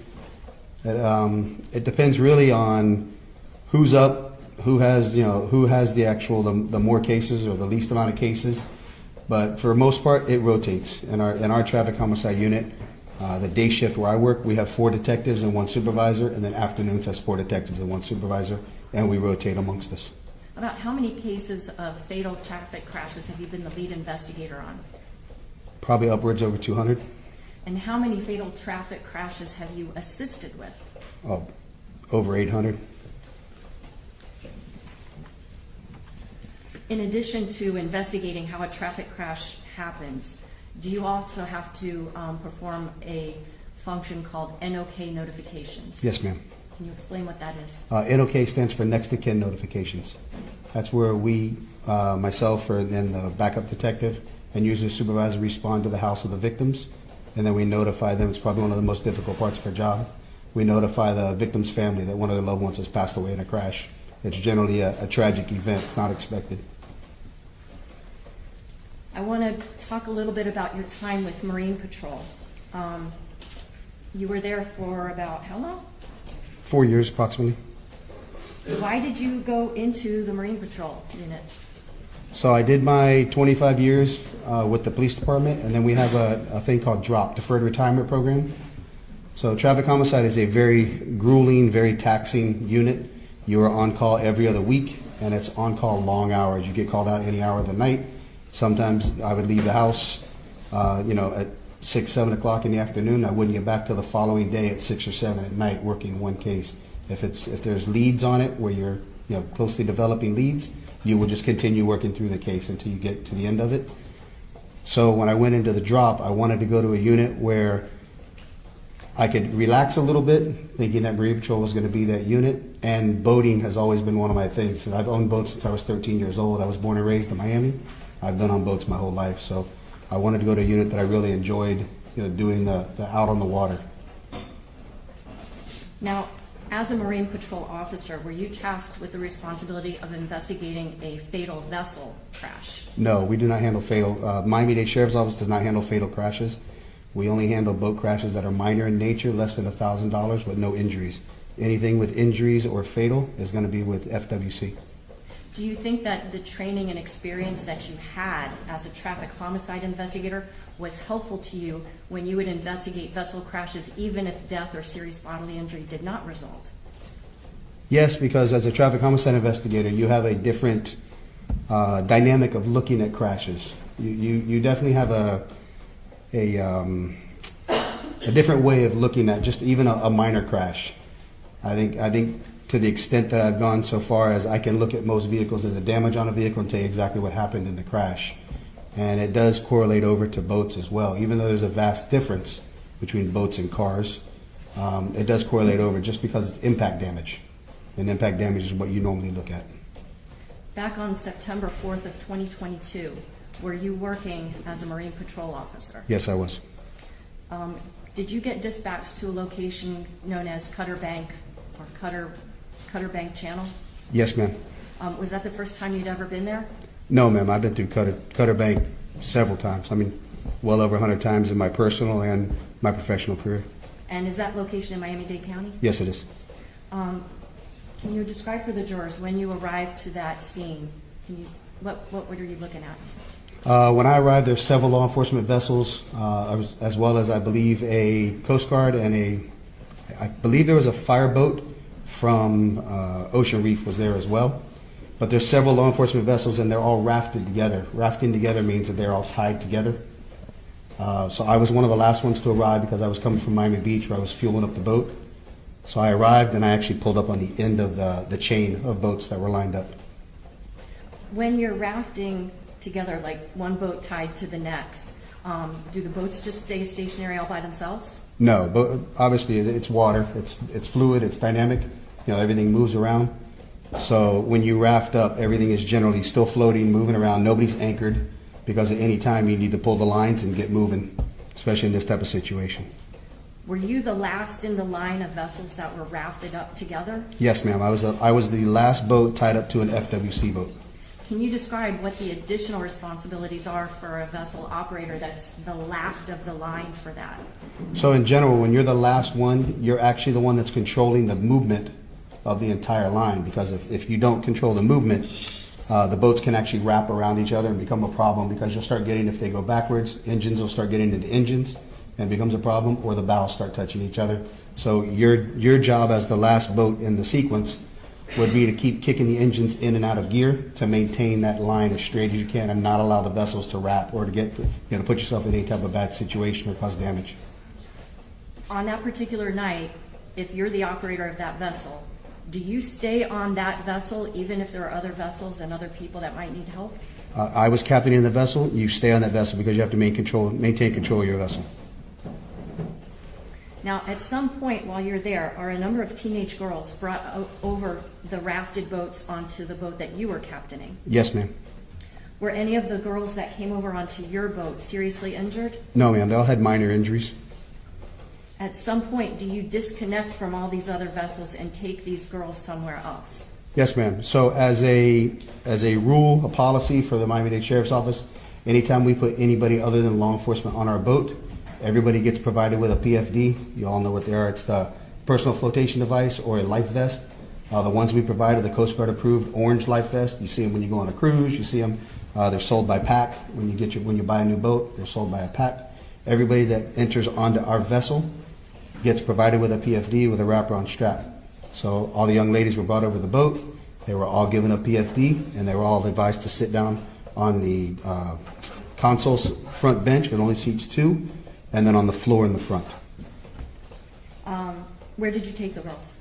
To Elliott Key. Okay. Did you go very fast to get there? No, ma'am. Why not? They were in a panic-stricken moment. They were asking me, please don't drive fast, please, please, please. Please just get us there safely. But they were in a more of a terrified panic state, asking me not to drive fast. And it was getting dark as well. In that kind of a situation, are you going to use GPS to get you to Elliott Key? So nightfall was coming on us. A GPS, when it's lit up bright, will blind you to what you're actually looking for. Generally, when you're going to run from one spot to another at nighttime, you're going to use markers. And you're going to use reflective signs on the markers called day markers. So you can use a GPS, but it's going to be very dim, but you don't solely rely on that. You look at your markers while you're running. You're going to be running the ICW channel all the way up. Is it ever safe to navigate solely looking at your GPS device? No.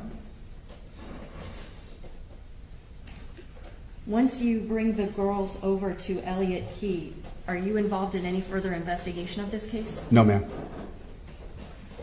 Now, you mentioned something about that you went to the Marine Patrol unit because you were kind of, I think, sliding into retirement mode. Yes, ma'am. Did you like working there? In Marine Patrol? Yes. Absolutely. It's a great job. Why did you leave? I ended up having 3 pinched nerves in my neck. So I suffered some physical setbacks from the constant pounding of the boat. The sun beats on you constantly. It's truly a young man's job. Your knees, and as well as it's very taxing, very fatiguing on the body. Being that we work 10-hour shifts, and you're required to be on that boat, 7 to 8 hours a day on the boat. It's a taxing job for the operators and the Marine Patrol officers on the boat. So it's very fatiguing to you. Any sense of how Bobby Bruto lasted so long in Marine Patrol? No clue. You would have to answer that one. Maybe that is this dog? It's possible. The county does take every measure for us. They do give us fatigue pads to stand on, so you're not taking a brutal beating. We do have some boats that have shock absorbing seats on them to sit down on, but for the most part, you're standing up for most of the time, conducting law enforcement duties. I want to ask you if over the course of your career handling traffic crashes, has EDR data become really important in those investigations? Absolutely. What's an EDR? It's an event data recorder, which is a black box. I know you all have heard on an airplane, they always talk about recovering the black box. So vehicles have an EDR, which is a black box in the vehicle as well. It records events such as when you're involved in a crash. It goes back and stores 5 to 10 seconds worth of data on that box. And then we're able to use that with a system that we have to download it.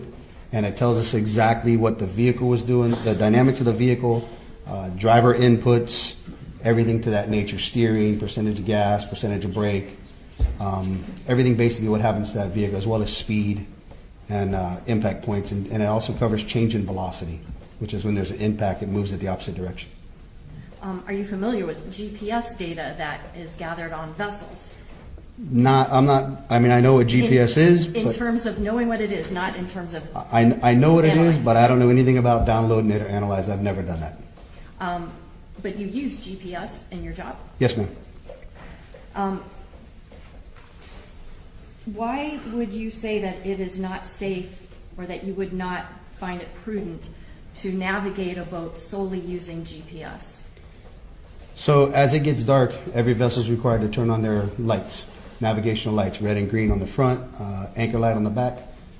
There's no set lanes, there's no set highways, there's no curbing on the water. So boats are free to travel in whatever direction they want, obviously except for going through channels. Channels is something that you have to stay between the markers for fear of running aground more than anything, causing damage to your boat. So that's why channels are marked. That's why they're called channels. And it's the safe way to navigate through shallow areas of the waterways.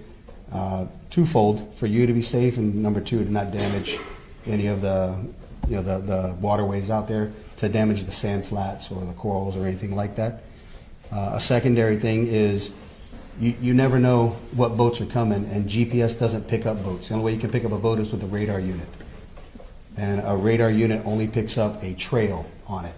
So if you were solely to navigate your boat just by that, it would have to be a radar unit and a GPS unit as well. But you have to have your head on a swivel at all times, looking for everybody coming different directions.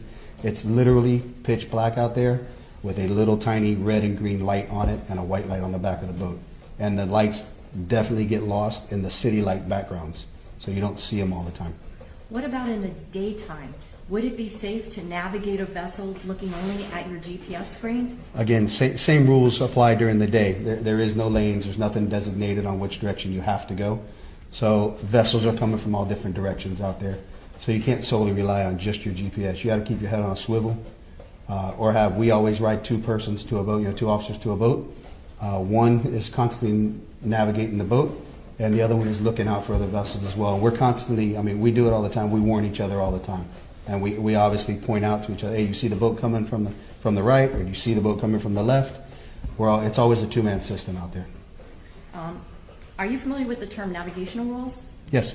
Are boaters required to follow them? You're supposed to follow the navigational rules. They don't always get followed, but yes, I'm sorry. Yep, I'm sorry.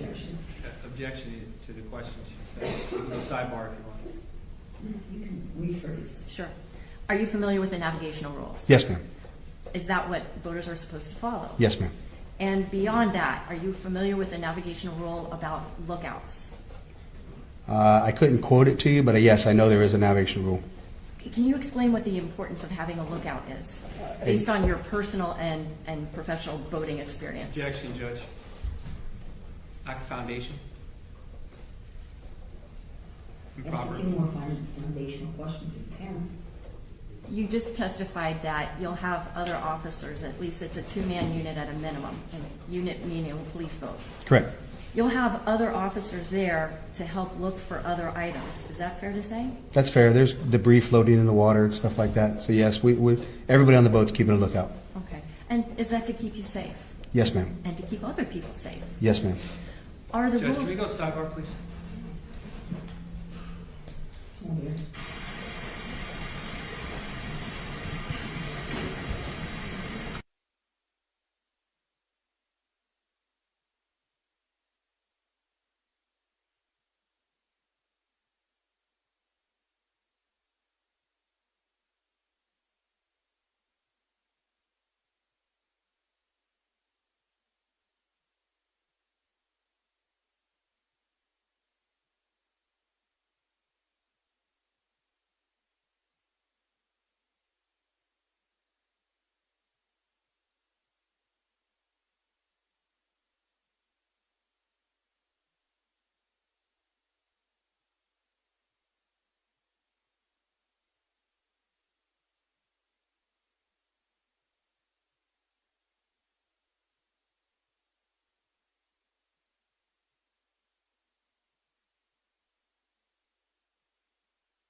objection, that objection is overruled. You can proceed. Thank you. Just backing up, in terms of having more than one person looking at where you're going, does that put you in a safer position? Yes, ma'am. And it puts other people in a safer position? Is that Yes, what you're ma'am. trying to say? Talking about navigating through channels, and I don't mean to ask you something too personal, but how old are you? 53. And if you've been then boating since you were 13, that looks like maybe 39 years of boating experience. Correct. Let me ask you something. In those years, have you had to traverse channels in the water? Yes. Are there rules about what side of the channel you're supposed to operate your vessel on? Not that I recall. I mean, it's general, as a general rule, people treat it just like the street. Objection, Judge, again. Okay, he doesn't have to call it rules and rules. In your experience, In my experience, it's just like being on the street. Vessels going one direction would stay on the right-hand side. Vessels going the opposite direction would be on your left-hand side passing. having had the perspective of both handling multiple traffic crashes on land and also investigating vessel crashes, albeit not fatal ones, on the waters, can you explain some of the challenges why a vessel crash could potentially be more dangerous even than a motor vehicle crash? Objection, Judge. Sustained. In your experience, do boats have brakes? No, they do not. Do they have airbags? No, they do not. Are they equipped with seat belts? No. How about a steel cage? No. Are boats made of fiberglass? Yes, ma'am. If you're ejected from a boat and you're not wearing a PFD, can you drown? Yes, ma'am. No other questions? Boss? Yes. Good afternoon, Detective. Good afternoon, sir. My name is Ed Armelino. I represent Mr. Pino. We've never met before, correct? No, sir. When you were transporting the girls, you said they were seated on the boat? Yes, sir. And they were on the floor of your boat, too? Some were on the floor, some were sitting on the center console. And was that in the front of your boat? Yes, sir. And you testified that you were familiar with the ICW, the Intercoastal Waterway? Yes, sir. Very familiar, would you say? I've traveled it several times. Okay. And when you were transporting the girls on the bow of your boat, was that at night? Yeah, well, the sun was going down. It started to get dark. Okay, and you had no radar on the boat? No, that vessel doesn't have radar. Do you recall how fast you were going? I didn't actually study again, I'm not looking at the GPS or anything like that. I would say no more than 40, 45, maybe at max, but I don't think I was going that fast. There was no urgency to rush to the island. None of my passengers were gravely injured at that point. Okay, and you felt in those conditions that was a safe speed for you to travel? Yes, sir.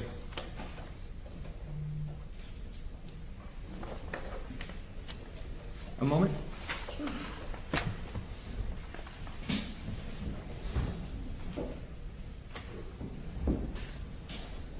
Nothing further, Judge.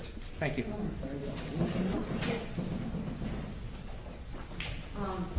When you were escorting those girls over to Elliott Key, did you have other officers that were serving as a lookout for you?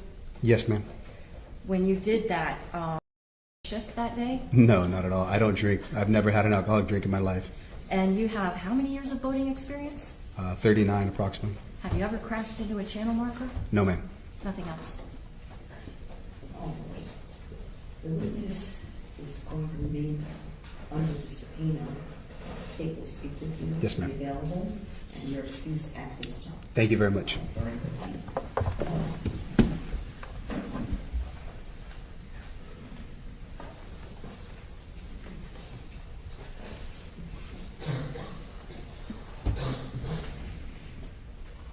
Based on our scheduling discussions earlier, I think we would stop here. And the arrangements for our witnesses for the jury. All right, ladies and gentlemen, I ask you please put your knuckles back in your envelopes. We ask things to be here tomorrow, if you would. As close to 9 o'clock, I would ask you to be here by 10 of 9, actually. If you would, we're going to have a little bit of an earlier start. All right? Tomorrow, when you arrive, We're going to go to the jury room, where they will bring you into the courtroom for us to begin our session. Then at that point, I will be giving you some instructions about our session tomorrow. We will be traveling, there will be a jury view of the vessel involved in this matter. And we will be transporting you, we have a bus to transport you, and we will be in the company of Renee. I will give you more instructions tomorrow to the location, but please, you'll come here. We will begin the session, make sure everyone is here. We'll start the session. I'll give you additional instructions, and then we will go on our jury view, and then we will all return back to the courthouse, back to the courtroom, and probably get back here in time for lunch. Okay? Then we will have an afternoon session. So I wanted to give you a heads up about that. Nothing really special. I would say maybe wear more comfortable shoes, because we'll be walking a little bit in an area, and I'll have some water for you, and I think that's there's nothing else in terms of special instructions. Okay. Well, you may want to bring an umbrella, but if I see that the weather is inclement, then we will go to the rain date for the jury view. We're scheduling this for tomorrow morning, and we hope to leave here probably about 9:20, 9:30 the latest. Okay? Please remember, you see or hear anything about this case, or you think it's about this case, ignore it. Don't read it. Don't watch it. Don't listen to it. Please don't go on social media to either post anything or to see if there's any information about this case. Don't do any research. Don't do any Googling to try to gather information outside the courtroom. None of that is evidence. Evidence is only what you're receiving in the courtroom. It's all you can consider with the law that I will instruct you on to ultimately make your decisions. Okay? I think I've covered everything, and we'll see you tomorrow morning. I would ask you to be here by 10 of 9. If there's any issues you're running late, please make sure to let us know. Have a pleasant evening. Take your notebooks with you.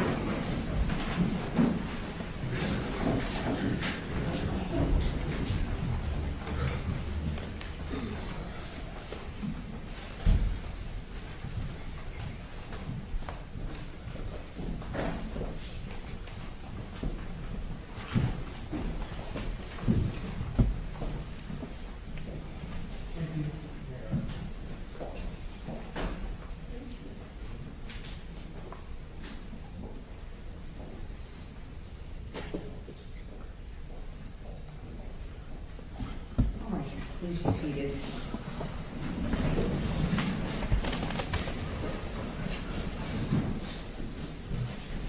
So that everything's clear tomorrow, that Mr. Pino would also, we would start session just like we've been starting session.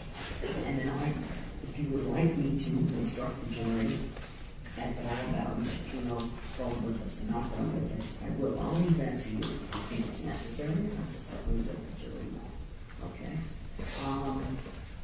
Who do we have? We have an idea for the afternoon who you might be having as witnesses. Okay.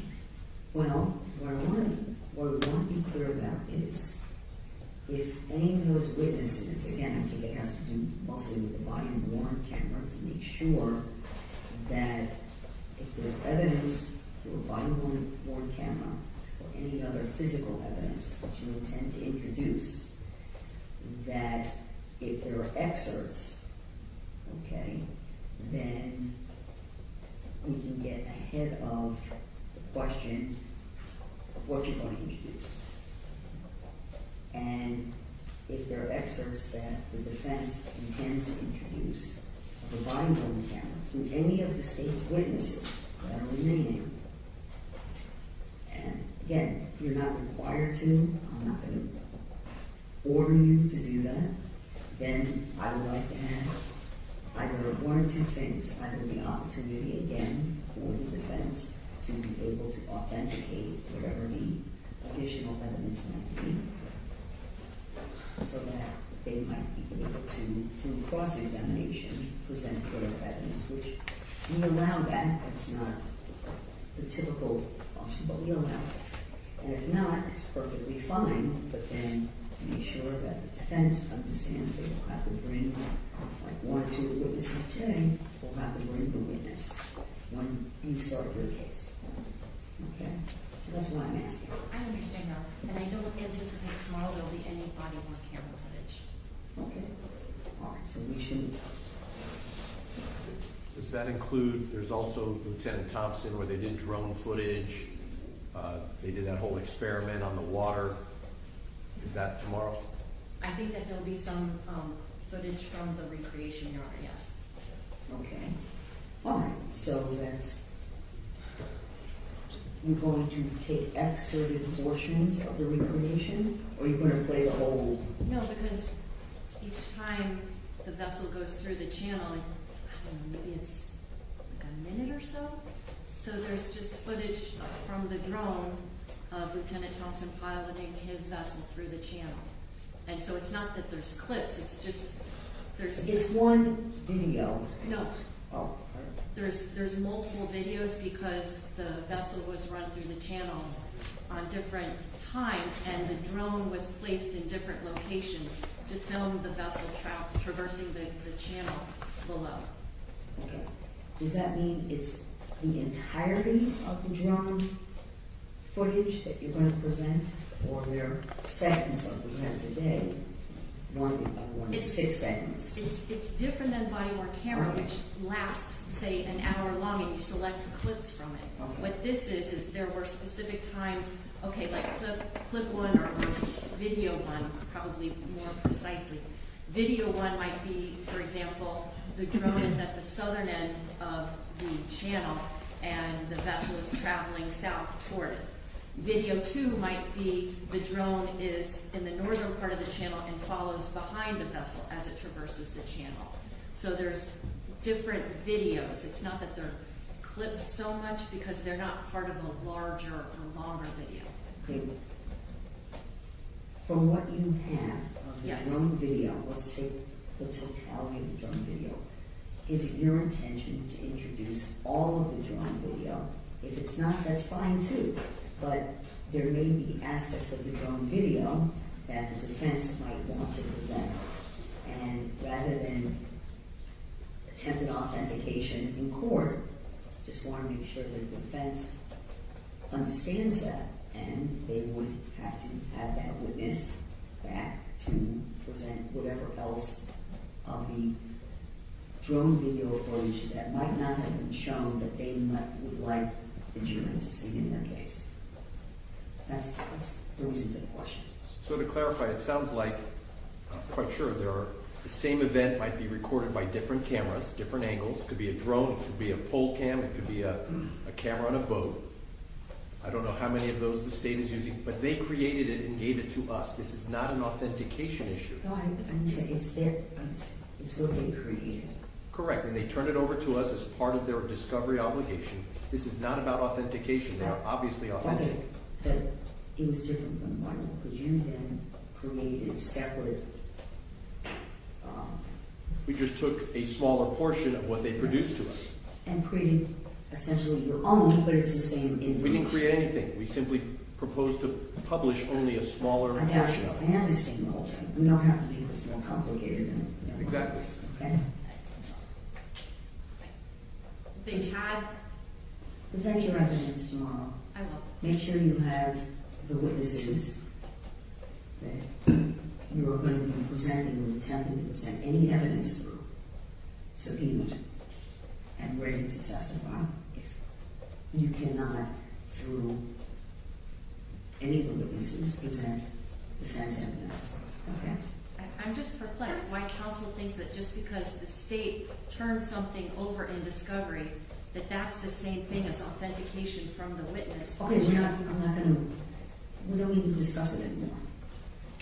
It's clear what happened today. I think it's gonna be discussed again. Well, no, it's I not. understand. It's not going to be discussed. Okay. Okay? Thank you, Judge. Okay.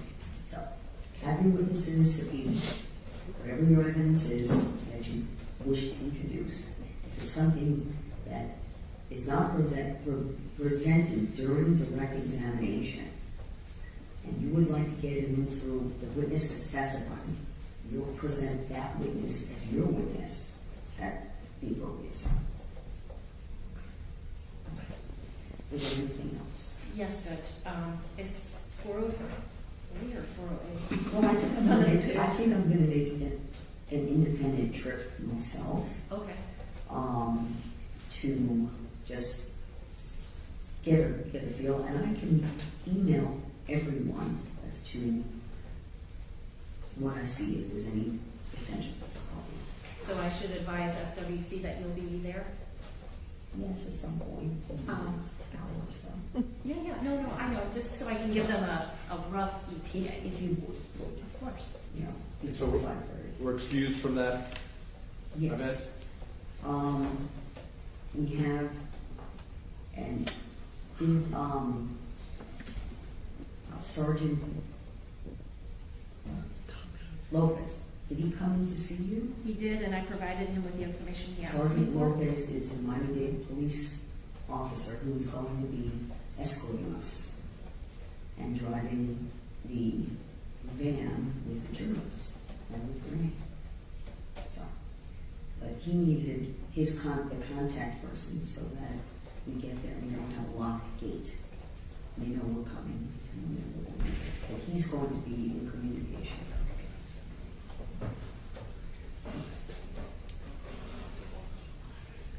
So, for everyone else's benefit, I expect that we would probably start afternoon session about 1:30. That's an estimate, assuming we are relatively close to the schedule in terms of our jury deal. Because once we get back, it's time for the jurors to have lunch, and then we'll work through the afternoon for whatever number of hours and see where we want to go. Okay? All right, I think I've handled everything at least for today, and nothing else then. We will be in recess. Thank you.